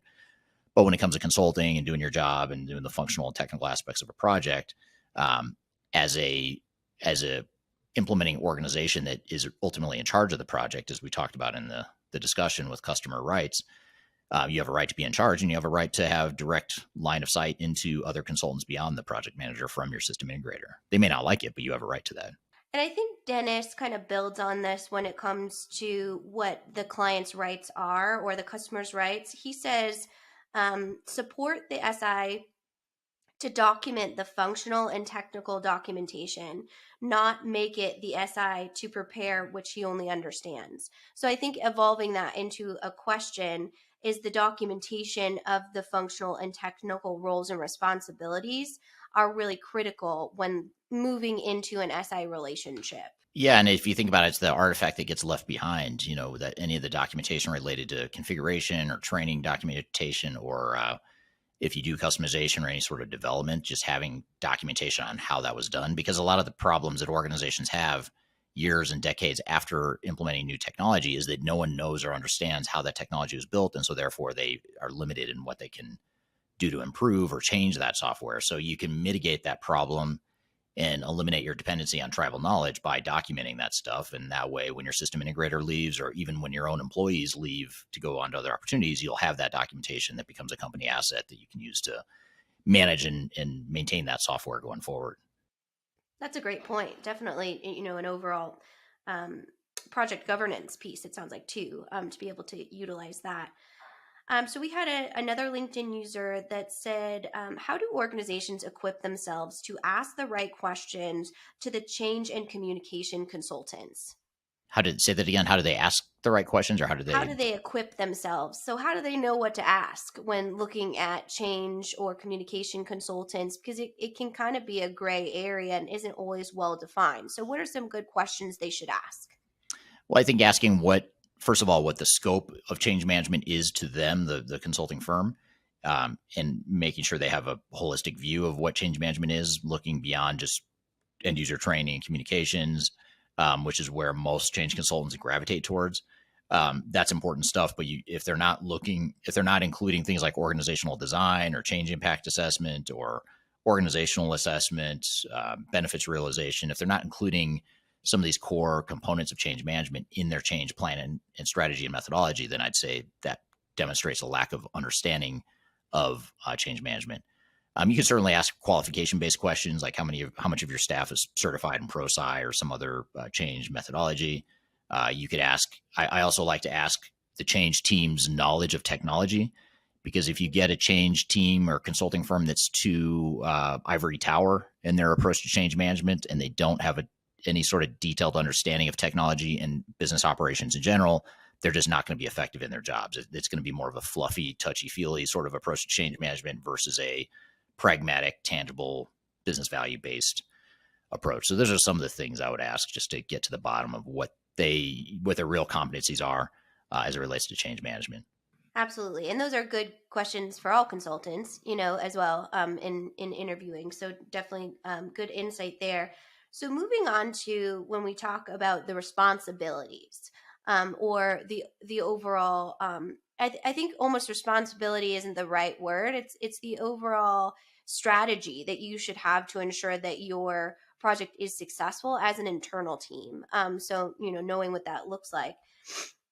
So Malcolm said, whether from supplier, a third party, or internal company project teams, all should be aiming to make themselves redundant. If this happens, the product has been implemented well, users will be educated and training and take ownership of their own system. So I'm going to kind of split this one into two questions, because I think he makes good points. So the first part of that question is aiming to make themselves redundant. I think that's kind of an interesting way to talk about standardizations of processes and efficiencies. That should be a part of the client's responsibility to continue that post implementation. Is that correct? Yeah, absolutely. And then the second part of that is the taking ownership of their system. And I think that's a really important piece that a lot of times it can be confusing when it comes to not only our kind of line and thread on intellectual property, but what does their relationship look like with their vendor support teams post go live? Should they still be leaning on them? Should they internalize all of that? What does that look like? Well, I think during the implementation and even leading up to the implementation of the transformation, organizations need to be doing a better job of trying to extract as much knowledge as they can to be more self-sufficient. So starting day one of the transformation, I mean, you should be thinking about how can we take more ownership of this, leverage the outside help, the outside expertise, but transfer that knowledge. And, kind of a spoiler alert, you're going to have to do a lot of that yourself. You're going to have to kind of force the SI and the vendors to provide that knowledge transfer because they're not going to willingly do it. And it's usually not top of mind for most SIs and most vendors. So educating yourself along the way to where by the time you get to go live and certainly post go live and stabilization, using outside vendors becomes more of an exception rather than a necessity, a day-to-day necessity. Absolutely. And I just want to end with one more piece of Sam Graham's comment. And I know you talked about, you kind of brought this up when he says, I've spoken to too many companies who when they bought an ERP system, they didn't understand what they bought. So I want to kind of morph this into what are those first steps that clients should take to educate themselves on their rights around interacting with an independent consultant, a software vendor, an SI? Where can they get this information to actually understand what they're purchasing? As it relates to the software or from the consulting or the services side? From either way. So if I'm a client A and I'm, talking to third stage, I'm talking to SAP S/4HANA or SAP just in general, and I'm talking to a larger SI, how do I make sure that I am doing that I'm educating myself and taking that responsibility and understanding what I'm looking for to achieve as an internal organization to ensure that I'm getting the maximum business value of what my investment looks like? Yeah, I mean, you can certainly lean on companies like us at third stage. And a lot of times our clients, before they ever become clients, will just reach out with questions. And that's something we're happy to do for most organizations through the world is if you've got questions about how to stand up a PMO or the questions you should be asking as you go through the procurement process or how to manage your SI or whatever the case may be, you can always reach out to us. You can reach out to me and we'll certainly have a conversation about, advice we might give or just informal sounding board sorts of suggestions. So that's probably a good place to start, and certainly educating yourself with other resources to understand those things. And the whole reason I did that topic, or the reason I like that topic to do as a discussion for today, is that around customer rights and responsibilities is because I don't think enough people talk about it, and I don't think it's ever been published anywhere. So that was a kind of an attempt to maybe put something out there as a starting point for a customer bill of rights or whatever you want to call it going forward. Yeah, and just kind of adding to those assets, obviously your YouTube channel, the Third Stage YouTube channel, our podcast series here. We also have a shorter form podcast called Digital Transformation that drops every Monday, Wednesday, and Friday. That's more shorter form and specific to different topics. Called Digital Stratosphere, just to clarify. It's called Digital Stratosphere. Jeez, yep. There's so many digitals going on. Yeah, Digital Stratosphere. Thank you for that correction. And then, as we mentioned in that conversation, we do have blogs specifically that come out every Monday, Wednesday, and Friday, as well as our 2023 Digital Transformation Report, which is kind of an all-encompassing playbook. So if we can help in any other way, or you do have questions, if you have additional questions for Eric from this conversation, feel free to pop them in the comments, and I will grab them and ensure we address them or that we're able to respond to our awesome audience. So thank you for the great engagement in this conversation. Yeah, it was really good questions and conversation there, and added a lot to the starting list that I had for the conversation. So that was helpful as well.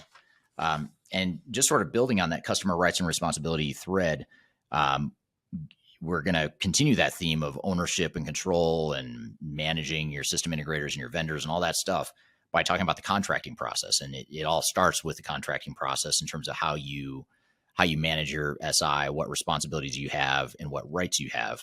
And if the more of that you can bake into a contract, the better. So what we thought we'd do is play you a clip from a while back. We had a conversation with Marcus Harris, who's an attorney that specializes in software contracts and intellectual property, among other things. And he's been a frequent guest on the podcast in the past in an interview format. But in this discussion, we wanted to play you the topic of the top 4 lessons of ERP contracting. We'll get his perspective on that as well. So we're going to take a quick break. We'll be right back with more Transformation Ground Control.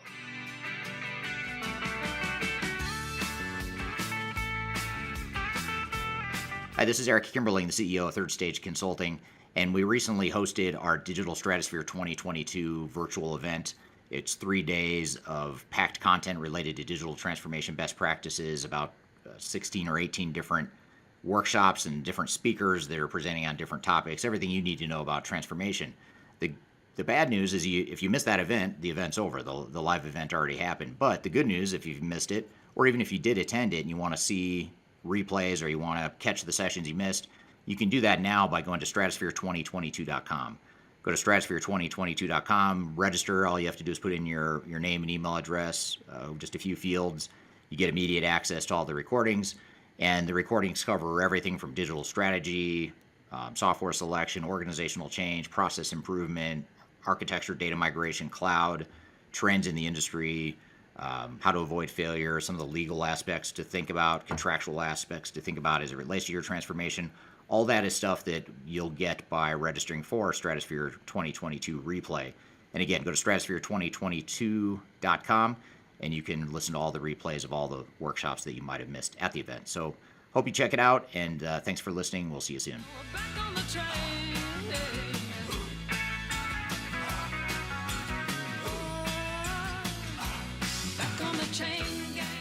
Hello, welcome back to Transformation Ground Control, episode number 111. You can find new episodes every Wednesday on YouTube, LinkedIn, Facebook, Twitter, and audio podcast platforms throughout the world. Thank you for being here today. We're going to play you a clip of a session that we hosted a while back. So this is sort of a replay of a past session about the top 4 lessons of ERP contracting.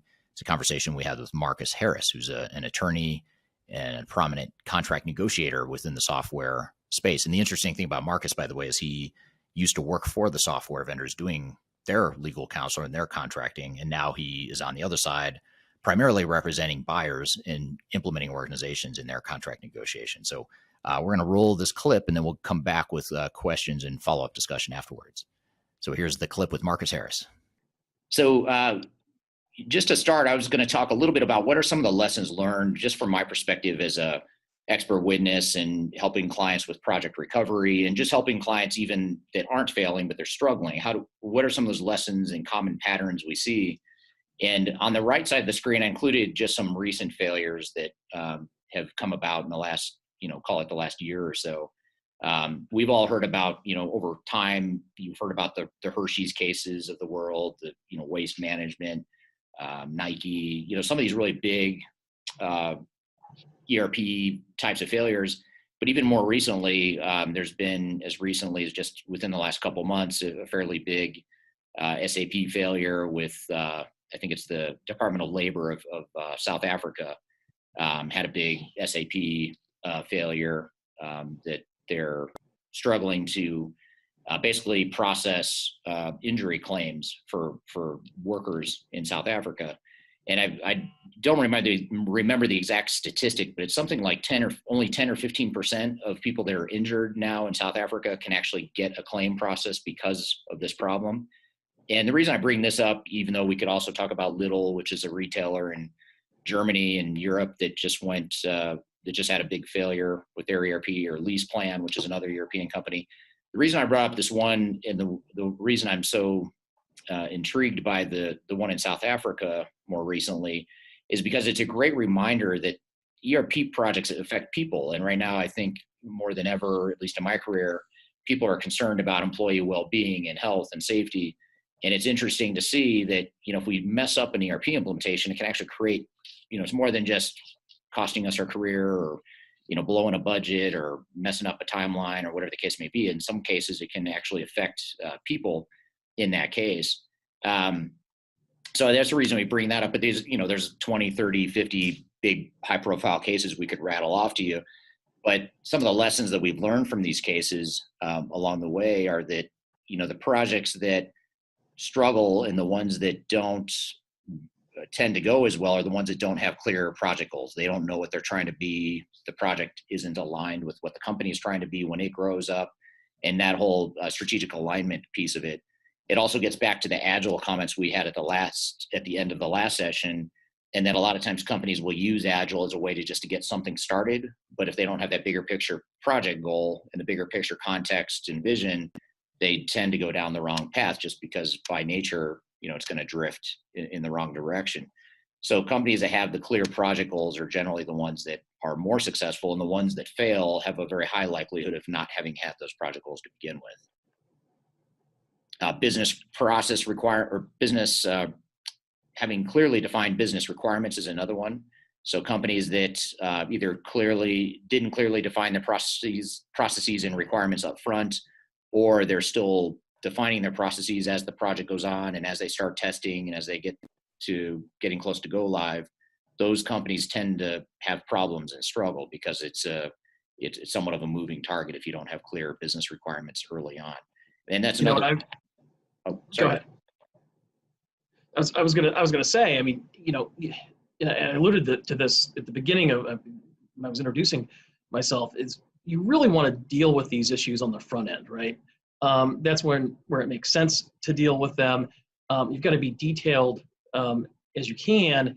And from my perspective, you've really got to try to use the contractual negotiation process and the contractual framework that you negotiate with that vendor to incorporate these items in. Because if you don't do it on the front end, you're going to do it on the back end. And there's a saying in my business called, it's early legal advice is not expensive.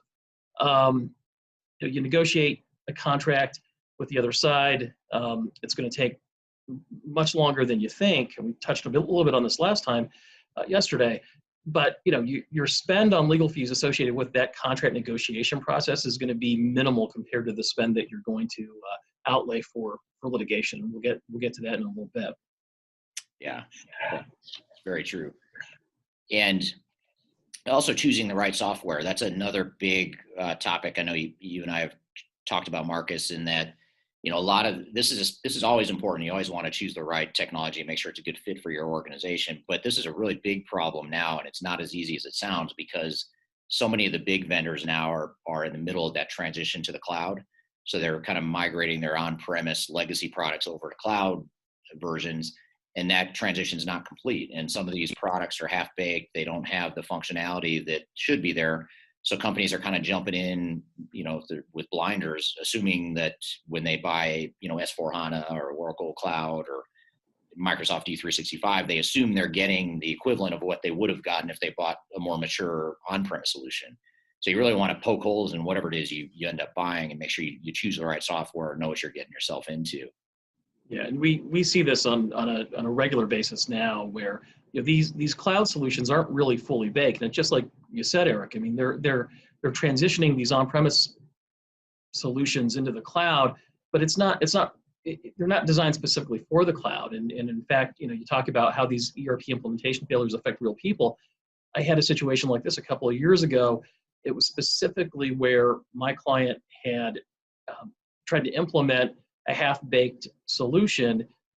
They turned the switch at go live. The thing is just disastrous, and it has just massive implications for the company. It was a 100-year-old pet supply company that went out of business in the last couple of years, and primarily because of the failure of their ERP system. So, I mean, these things have real-world implications, and it's not only on the top end for the littles, and the Hershey's and the Nikes of the world, but if they're going to fail, just imagine what you're up against when you're trying to pick the right software to find your business requirements and set your business goals or project goals rather. Yeah, it's great.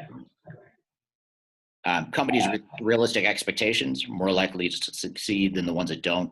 A lot of what you and I see a lot, Marcus, are the companies that get sold a bill of goods that just wasn't realistic. They get sold that 6-month quick hit implementation, just use our product off the shelf, don't customize anything, use it vanilla, use our best practices, and you can get this done in 6 months or whatever the number is. and you hang your hat on that. You go to the board, you ask for money, you plan to that, and then you find out, well, it turns out that was never realistic to begin with, and then you end up making a lot of bad decisions later on that lead you, towards the kind of circling the drain on making things even worse. Right, and this is an issue that actually brought Eric and I together. He was an expert witness in a case that I had where the customer, my client, really did not have realistic expectations. The vendor represented to my client that they could implement the software with virtually no involvement from the client, which in a modern ERP scenario, that's just not feasible. That's not a realistic way to go about it. And you've got to put some blame on my client, certainly, but the vendor should have known better. So having an understanding of what's realistic, setting your expectations accordingly is key. And you advocate for involvement of independent consultants, and here I think it makes sense in general, but here it doubly so, because the life cycle of these ERP systems is what, 15 years, 10 years, 20 years. If you haven't implemented something in that period of time, you may not know what a realistic expectation is, and it's incumbent upon you then to engage somebody, an independent consultant, to tell you what's reasonable and what's not reasonable, to set your expectations. Yeah, absolutely. And jumping ahead of, I'll skip to the last bullet here, just because it's so important. But the one commonality that I've seen on literally every single expert witness case I've been involved with, and every single failure that we've had to go clean up, was an underinvestment in organizational change management. And that's the only thing I can point to that's the one thing you always see.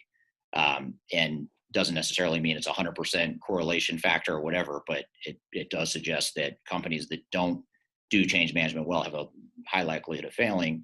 And I've yet to see a project on the flip side. I have yet to see a project that was successful that didn't invest heavily in change management. So I think there's absolutely a very strong correlation in those two things. With change management. I know, Marcus, you've debated that, or you've had to deal with that a lot in some of your different cases as well. Yeah, I agree with you. It's one of three things that we see in almost every case that we're involved in. And I think you've said it before, you're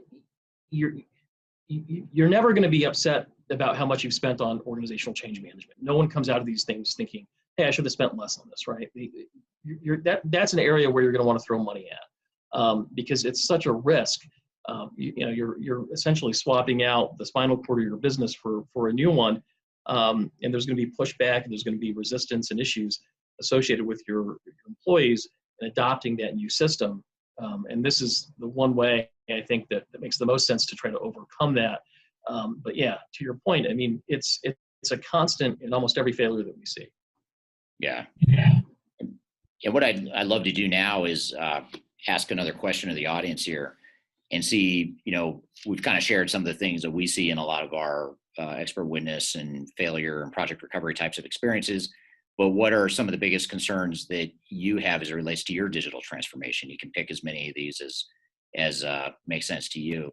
But would love to see your thoughts around, is it lack of clear project goals and direction, poor requirements, concern about functional fit, you have unrealistic expectations, haven't involved enough people in the project, processes not being well defined, managing project scope and cost, or organizational change management? Love to hear your thoughts here on this. And actually, while those responses are coming in here, Marcus, I'll share them here in a second.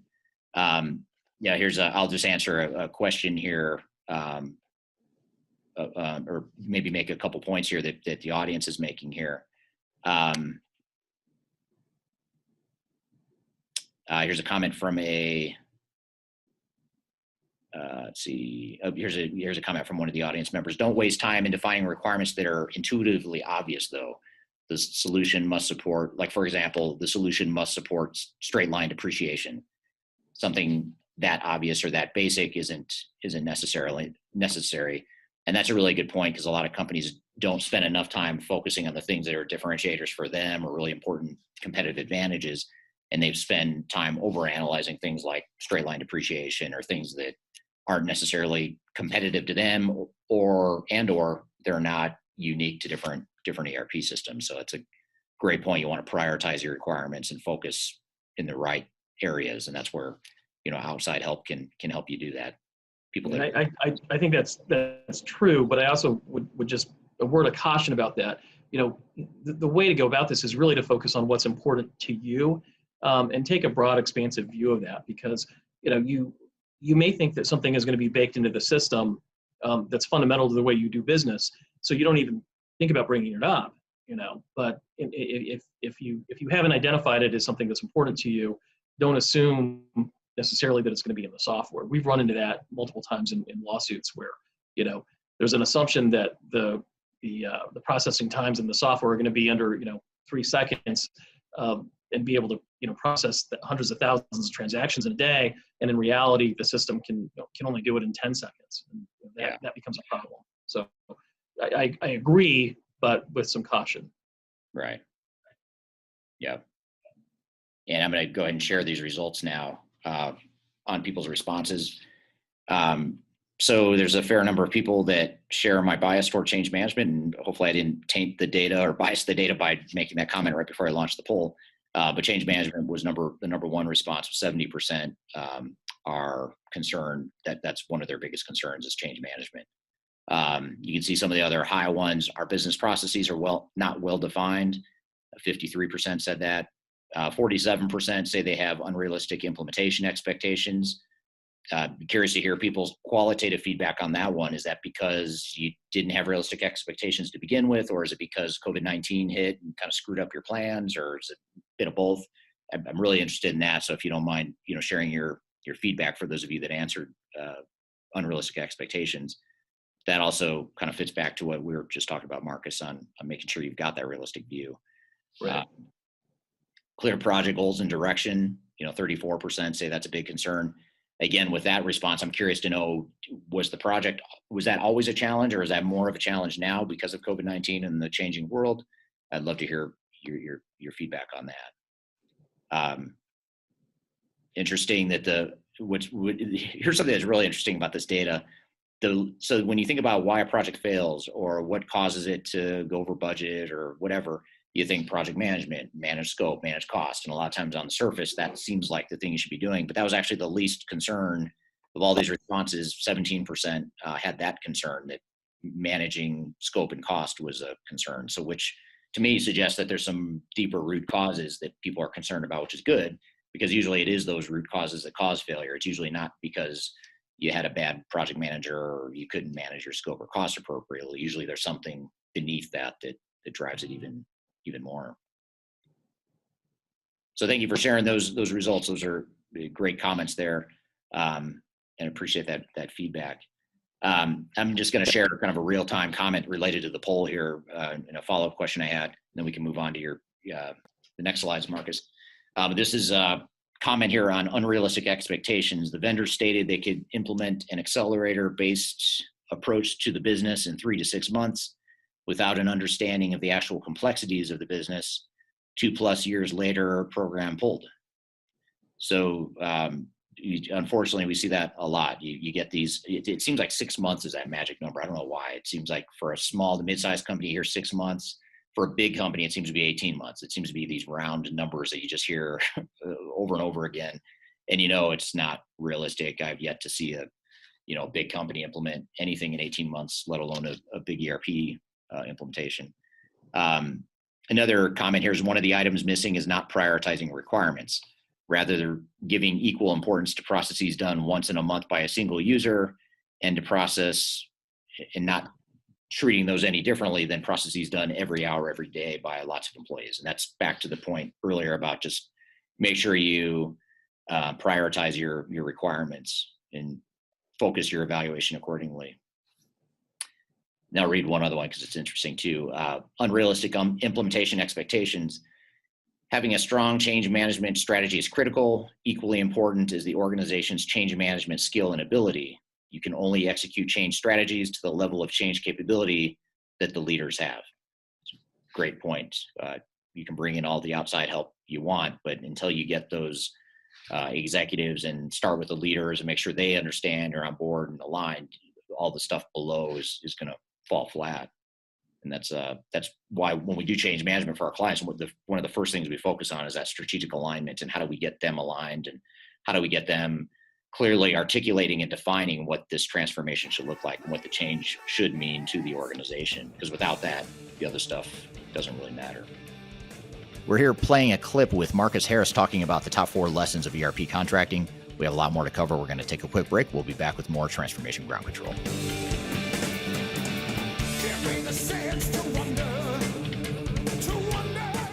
If you are involved in any sort of digital transformation or business change initiative, you will want to download the 2021 Digital Transformation Report. With its comprehensive overview of business and technology trends and best practices, this report is a must-have guide for any transformation project or executive team. Download this free report by visiting Third Stage Consulting at thirdstage-consulting.com. You can also visit our website to learn more about us or download independent reports, videos, and other best practices. Again, visit thirdstage-consulting.com today to learn how to take your transformation to the third stage of success.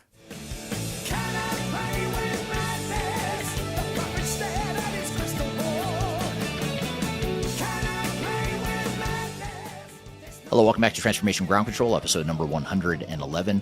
We're here playing you a clip with Marcus Harris talking about the top 4 lessons of contracting within ERP implementations.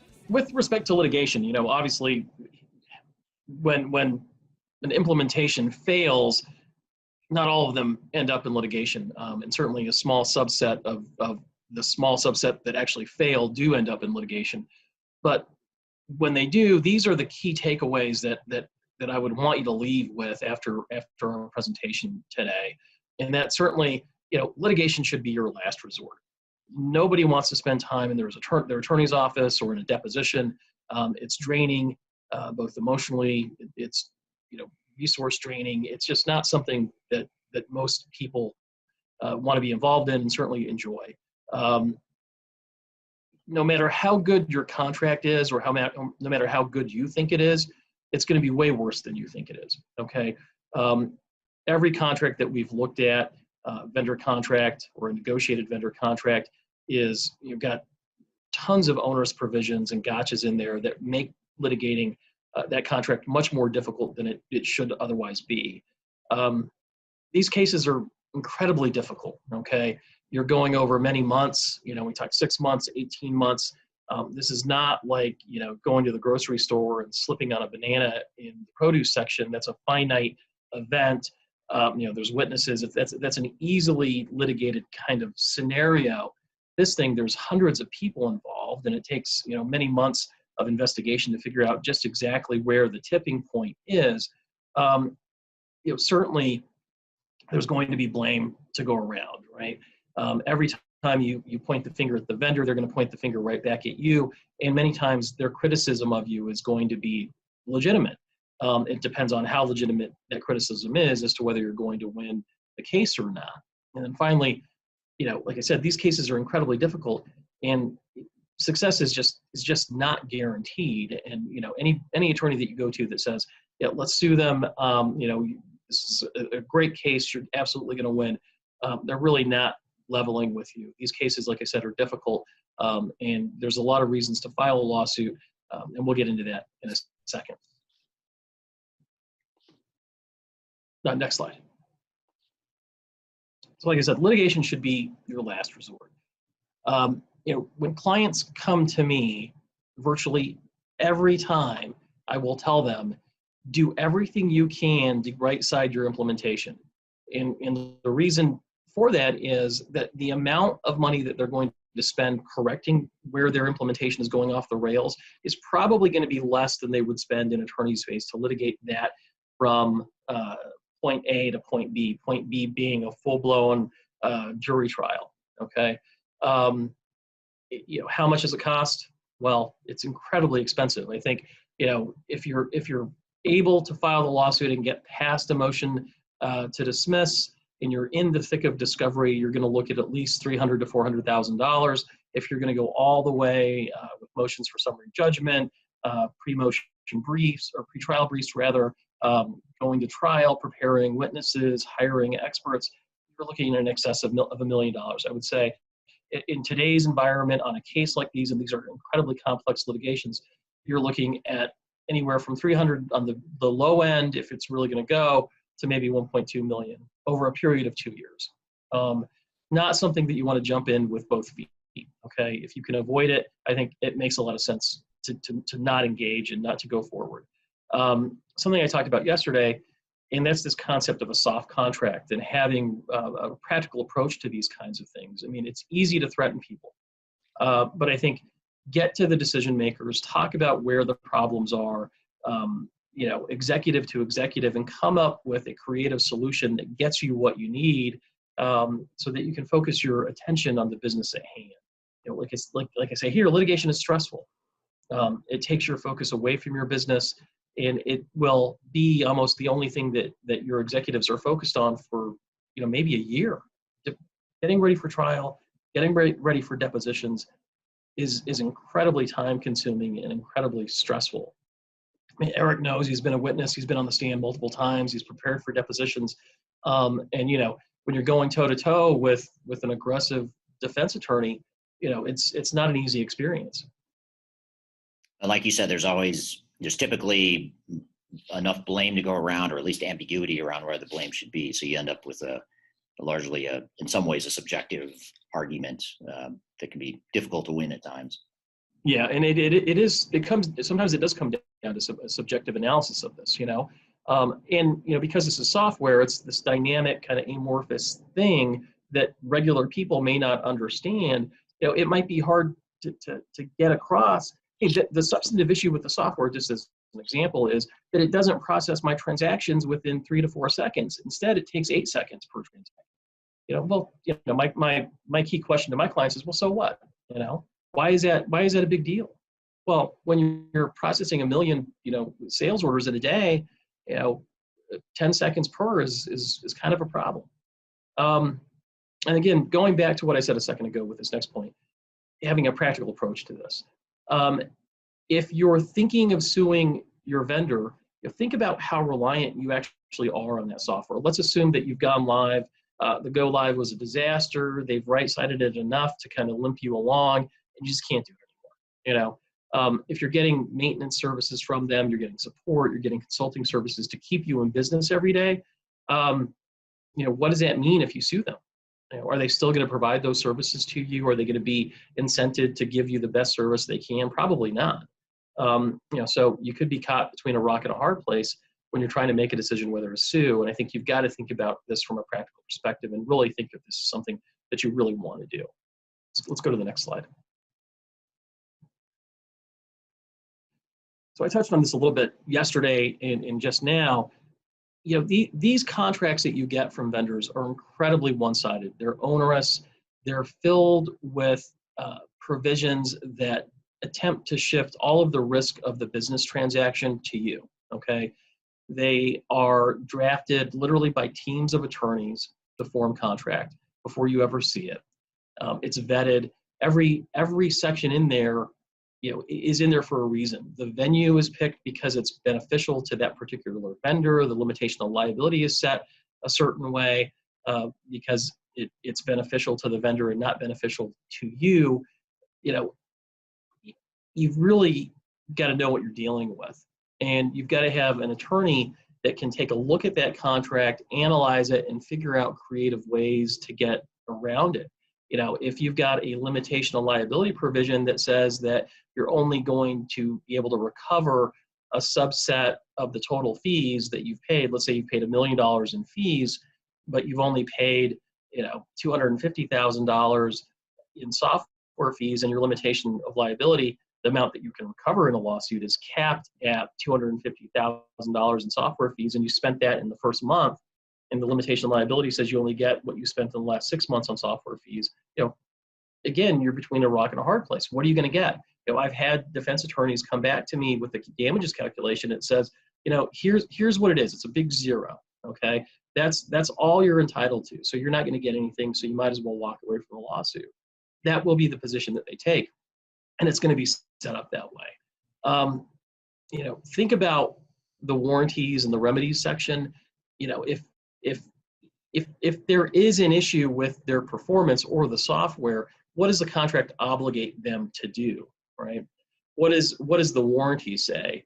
If if the warranty says that the software is going to substantially comply with the documentation, have you actually ever seen the documentation? You may say it doesn't work, but the vendor, rest assured, is going to say, well, the software does everything that the documentation says it's going to do. The fact that you want it to process, transactions within a 3-second period of time doesn't mean that the software doesn't work. So these are the kinds of things that you're up against, and it is going to be challenging. Let's go to the next slide. And like we just talked about, before you get involved in this, you've got to sit down with your attorney and you've got to really analyze everything that has happened, right? You've got to create a timeline. You've got to look at all the documents, the statements of work, the software license agreements, amendments, addendum. You've got to really understand, where the point of no return was. And this is all kind of in the pre-complaint investigation period. That's what I like to call it, because you don't want to file a lawsuit if your client was actually the one that caused the failure, right? You want to make sure that you've got a reasonable chance of being able to not only point the finger at the vendor, but proving that they violated the terms of that contract, or they did something even worse, and we'll get into that in a second, tort claims, fraud, misrepresentation, and the like. But I think, the takeaway from this is most software failures are really not a failure of technology, okay? The software, in some way, shape, or form, is going to work. It may not work, and this is a vendor line, the way that you think it was going to work, but it's going to work. It's a failure of the process, and you have to understand where things broke down in that process. And then finally, go ahead. Interrupt you, Marcus. A lot of times the definition of what does it mean for the software to work, I mean, that's oftentimes one of the big disputes is, well, okay, it works technically, but it doesn't work for our business, or it doesn't do A, B, and C, and we wanted it to do A, B, and C, or you told us it would do A, B, and C, and maybe it does A, B, and C, but not quite the way we want it to. So it becomes the whole back and forth on what does it mean that the software doesn't work or does work. Right, and I mean that's a huge issue each and every time. It's well, what does the software actually do? What did we say it was going to do? What does the documentation say it was going to do?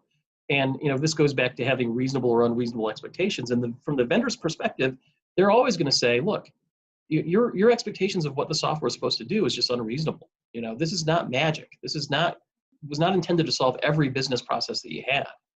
And that's where when we get people like Eric involved to kind of vet out the real from the imaginary. So Marcus, a question, just if you don't mind, I'll jump in here with a couple questions from the audience. There's two questions I want to ask for us to talk about, Marcus. One is, would you please speak to some of the symptoms that organizations should be alert to so they know when the program starts to go sideways? And I can take a first pass at it. I mean, a lot of times it's, when we're in the midst of a project that starts to hit the guardrails, or if we're getting involved to come in and recover a failure, one of the first things that we see start to slip is there's a kind of a resistance to the project a lot of times, just the project in general. The resistance to the software, resistance to the overall changes, resistance to the way the processes are being defined. And a lot of times that's kind of it's a smoke signal for a lot of deeper issues around a lot of the stuff we've talked about. Now, another thing that is a common indicator, which may sound counterintuitive, are the projects that show all green on the status report and show no risks. Whenever I see that, I think something is wrong. Something is very wrong with this project. If everything's green and it's not yellow or red, or you don't have a pretty robust set of risks that you're trying to deal with. If you haven't identified those problems, that means there's a problem, because they're there, you just haven't done anything about it, or your system integrator is not telling you about it, which is even worse. Yeah, and that's a common allegation. It's this, what we would call string along fraud, okay, where the vendor actually hid problems from you so you couldn't actually make a determination as to what to do. And if you had known the true state of the project, you would have had the ability, you would have been empowered to terminate it, to spend more money, or do whatever you wanted to do, but you didn't have the tools available to you to make that decision on your own, and that's typically a big issue.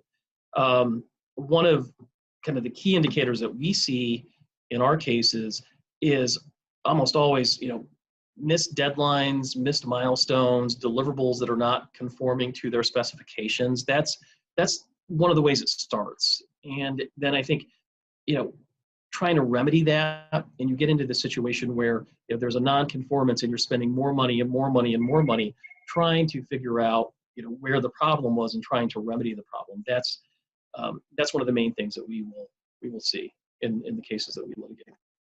Yeah.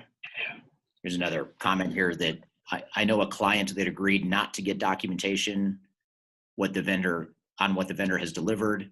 That is asking for problems. Does it make sense for an SAP client, or probably any ERP client, to hire a consultant to assist in drafting the contract?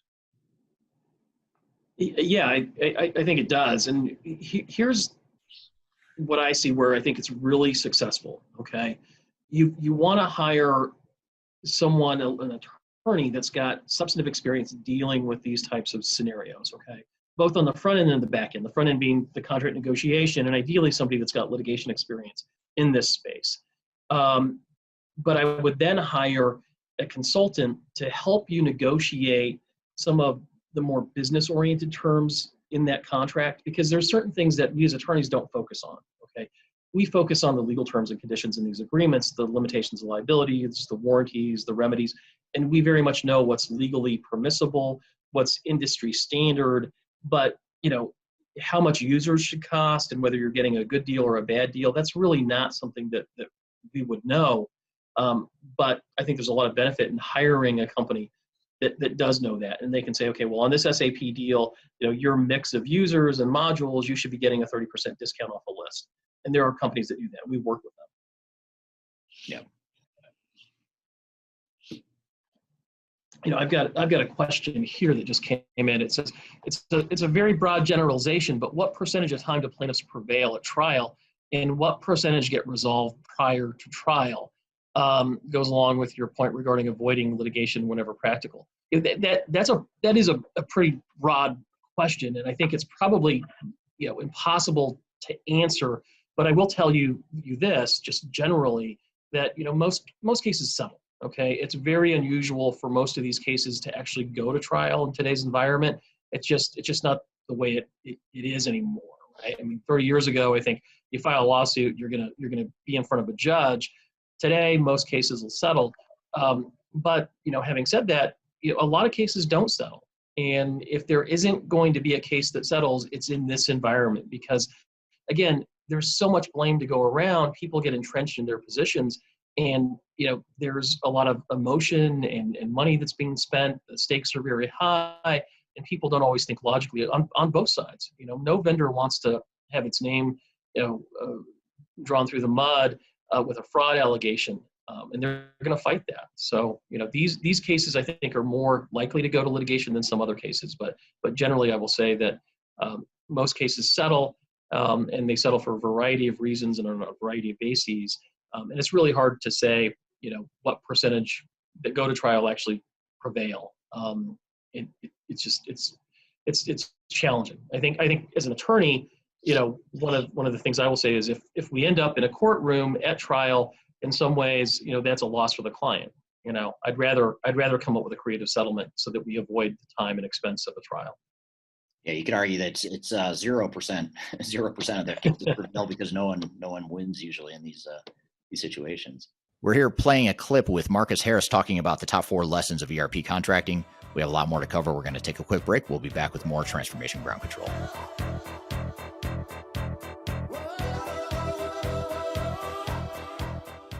Are you looking to stay ahead of the curve in the ever-changing landscape of digital transformation?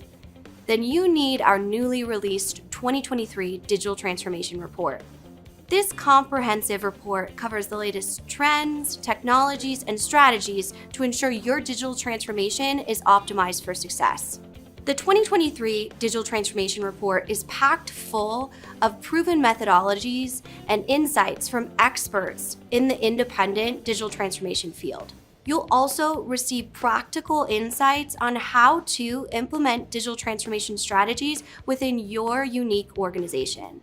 This free report is available for download on our website at thirdstage-consulting.com under our Thought Leadership section.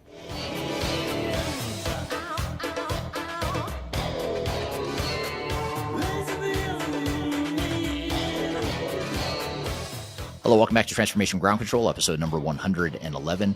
We're here playing you a clip with Marcus Harris talking about the top 4 lessons of contracting within ERP implementations.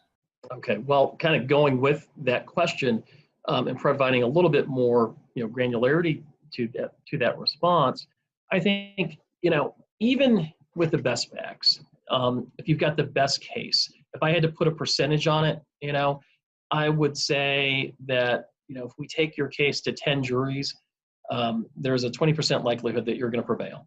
Okay. So I think that's a problem. There's a an 80% chance that possibly you're not going to. And I think there's a typo in this. It's actually supposed to be the other way around.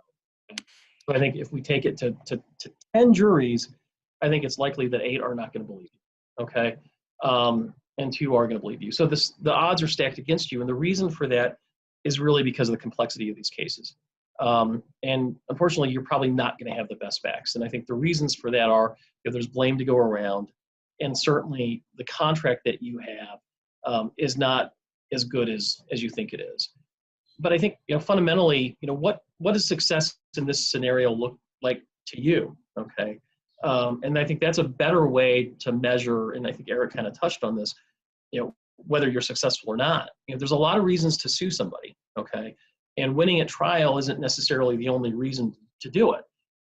You may very well want to recover monetary damages, okay? You want to get all the money that you paid back. You're going to want to get, your indirect and consequential damages, your lost profits, and those types of things. And you very well may be successful. But one of the bases for settling could be, let's continue this relationship.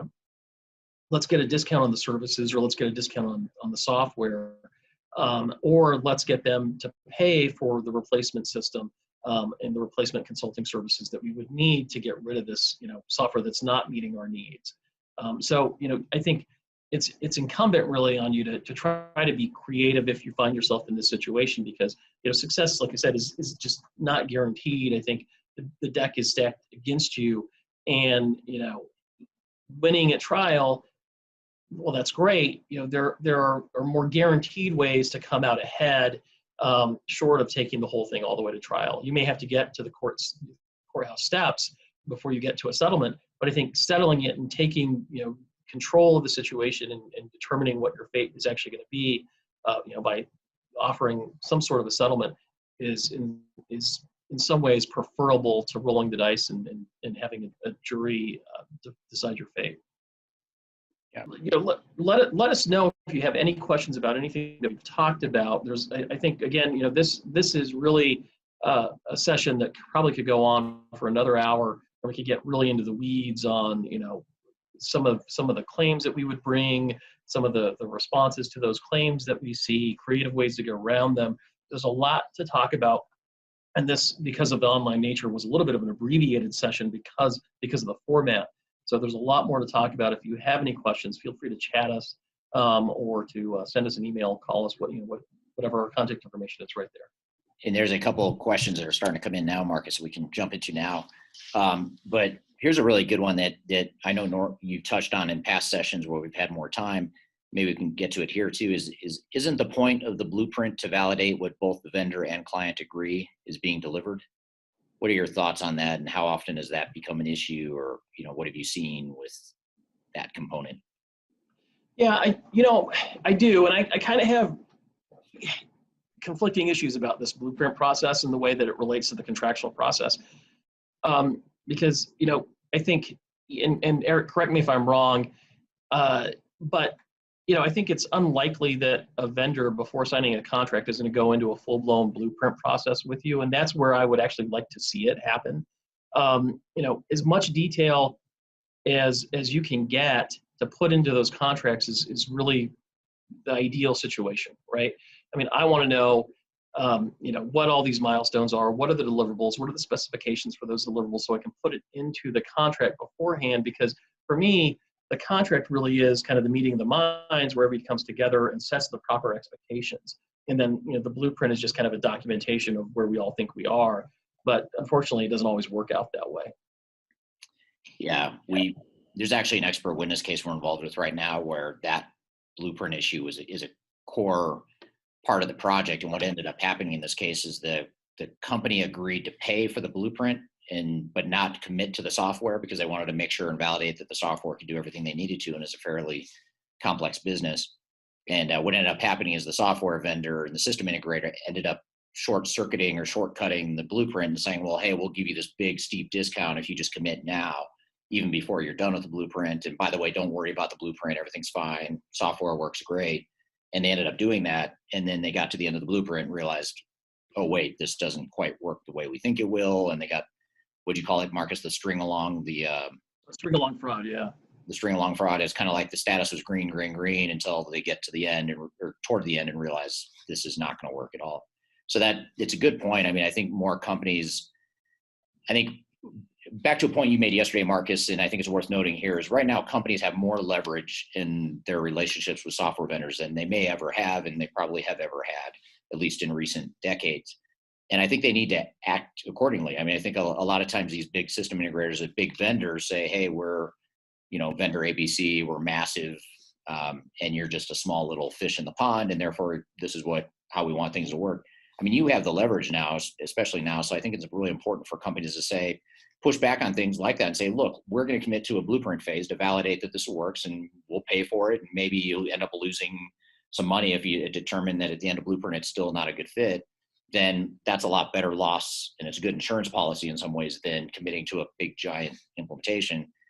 And to Daryl's point earlier today too, system integrators and vendors are pushing harder now than I think I've ever seen them push, because they're hungry for business, and they're in, I would consider it a semi-dangerous spot right now as it relates to you as a buyer.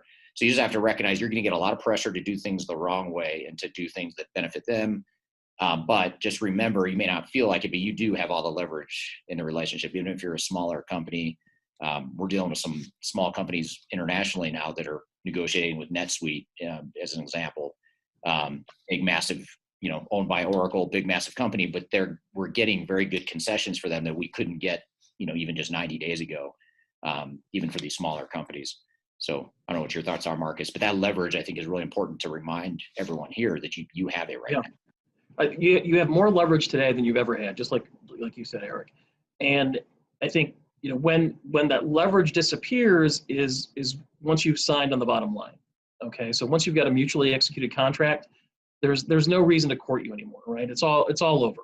And I think if you've got to come up with some creative solutions to mitigate your risk, because in that scenario with the blueprint, I mean, I think your client in that scenario would have been well served to have done kind of a preliminary contract for just the blueprint phase, and then if it worked, to sign the full-blown contract. Because right now, you're in it, right? You've signed the contract, you've got the contractual obligation, there's a term, and we talked about yesterday when negotiating and renegotiating, if you didn't negotiate the termination provision of that contract properly, you're stuck for a 3-year or 4-year term, and you've got a product that doesn't even work.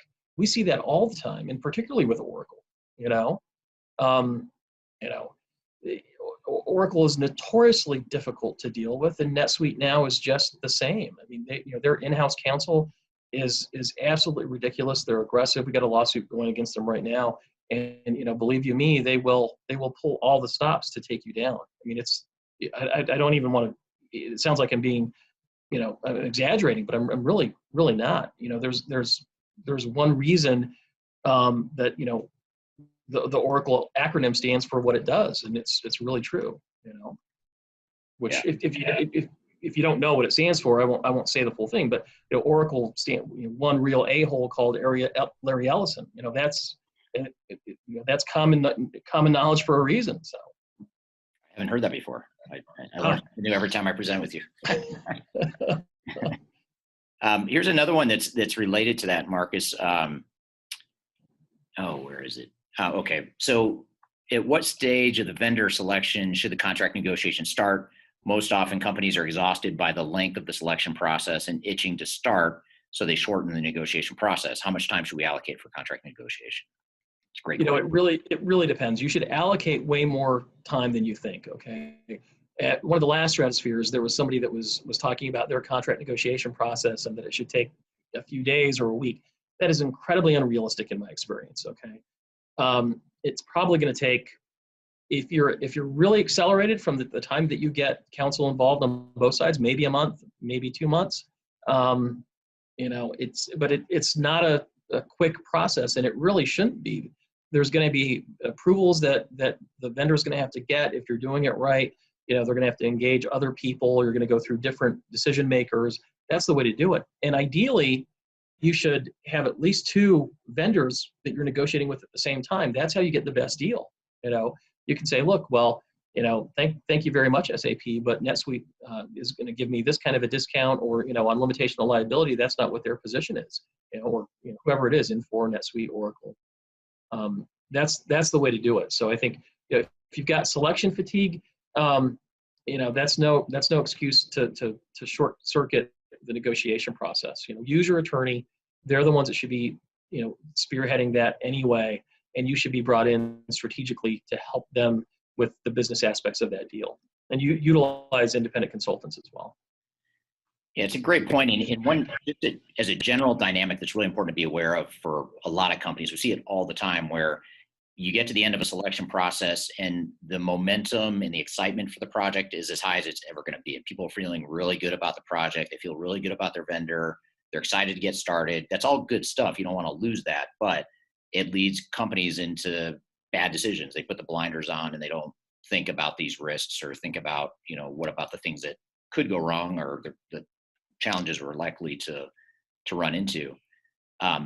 Another point, Mark, is that this is really important nuance that maybe this would be a good closing question. It's actually 2-part. One's a comment, one's a question from the same person. First comment is that it's actually a really important point. On the slide early on, we had some examples of failures that all coincidentally involved SAP.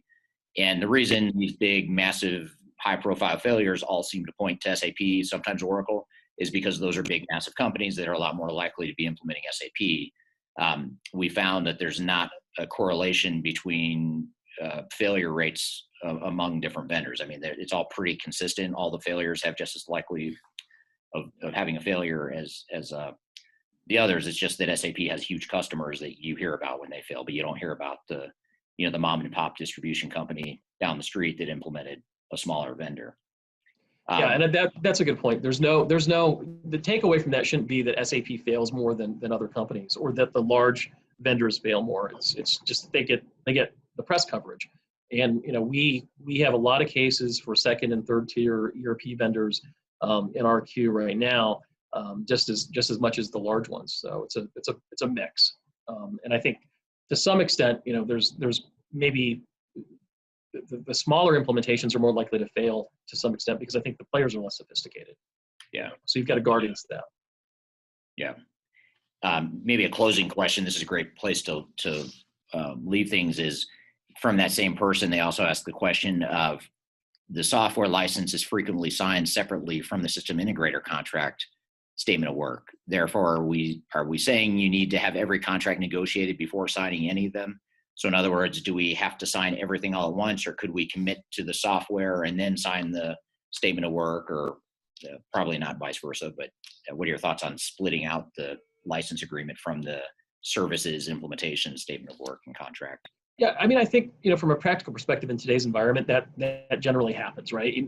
It's not necessarily that you're going to license SAP and then use SAP's professional services to implement it, though that's not uncommon. So I think splitting them out is just a reality. I think just you've got to kind of see how to play it on a case-by-case basis from a strategic standpoint. That's more of a negotiation kind of thing. If the vendor, the integrator gets wind that you've already committed to a particular piece of software that's in their wheelhouse, they might know that you're going to go with them and they might get more aggressive. So, I think you kind of play your cards close to the vest and figure out how you want to negotiate those contracts. From an overarching perspective legally, my preference is always to have less cooks in the kitchen because, I want one throat to choke, right? If I'm going to litigate, I don't want to have, 3 different integrators for 3 different modules and 2 different software companies. I can't figure out where the failure is. And if we're going to sue, everybody's pointing the finger somewhere else, and that's an incredibly complicated case at that point. So I think, my advice would be, consolidate how you're going about this and try to use as few vendors as possible if you can. It's not always something that you can do, but from a legal perspective, if there's an issue, it's going to make things much easier on the back end. Yeah. All right. Thank you, Marcus. Great conversation. Good to revisit that conversation from a while back. And hopefully that was helpful to the audience as well. We're going to take a quick break. When we come back, we're going to debrief and cover some follow-up points as it relates to that conversation. We'll be back with more Transformation Ground Control.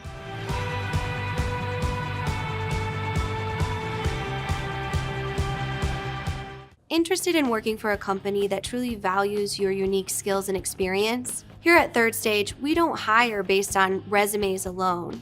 We look at the full candidate, experience, and willingness to provide excellent service for our clients. Within a technology, independent, and agnostic consulting firm, you have the opportunity to learn across industries with a diverse group of clients. Our consultants also have the opportunity to diversify their portfolio and learn across technology systems. If you're interested in joining a high-growth entrepreneurial organization, please reach out to us at work@thirdstage-consulting.com.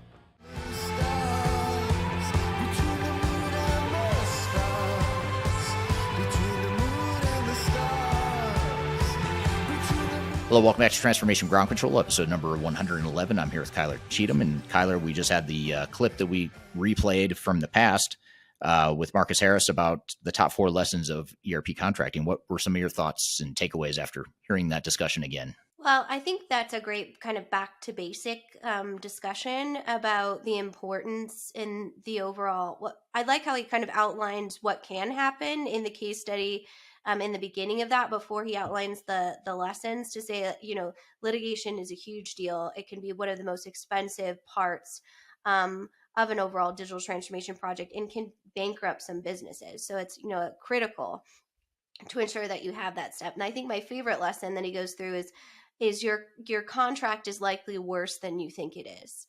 And the importance of understanding that a standardized contract with any sort of vendor is always something that you should have evaluated for the specific relationship that you're looking for, which is why, he does what he does to ensure that there is opportunity for businesses to negotiate with these vendors. Because I think a lot of times that's a misconception, is there's no way to kind of negotiate, and you're kind of trapped into this contract, especially when you're seeing this evolution of moving to a SaaS or a cloud-based model. Right. Yeah, absolutely.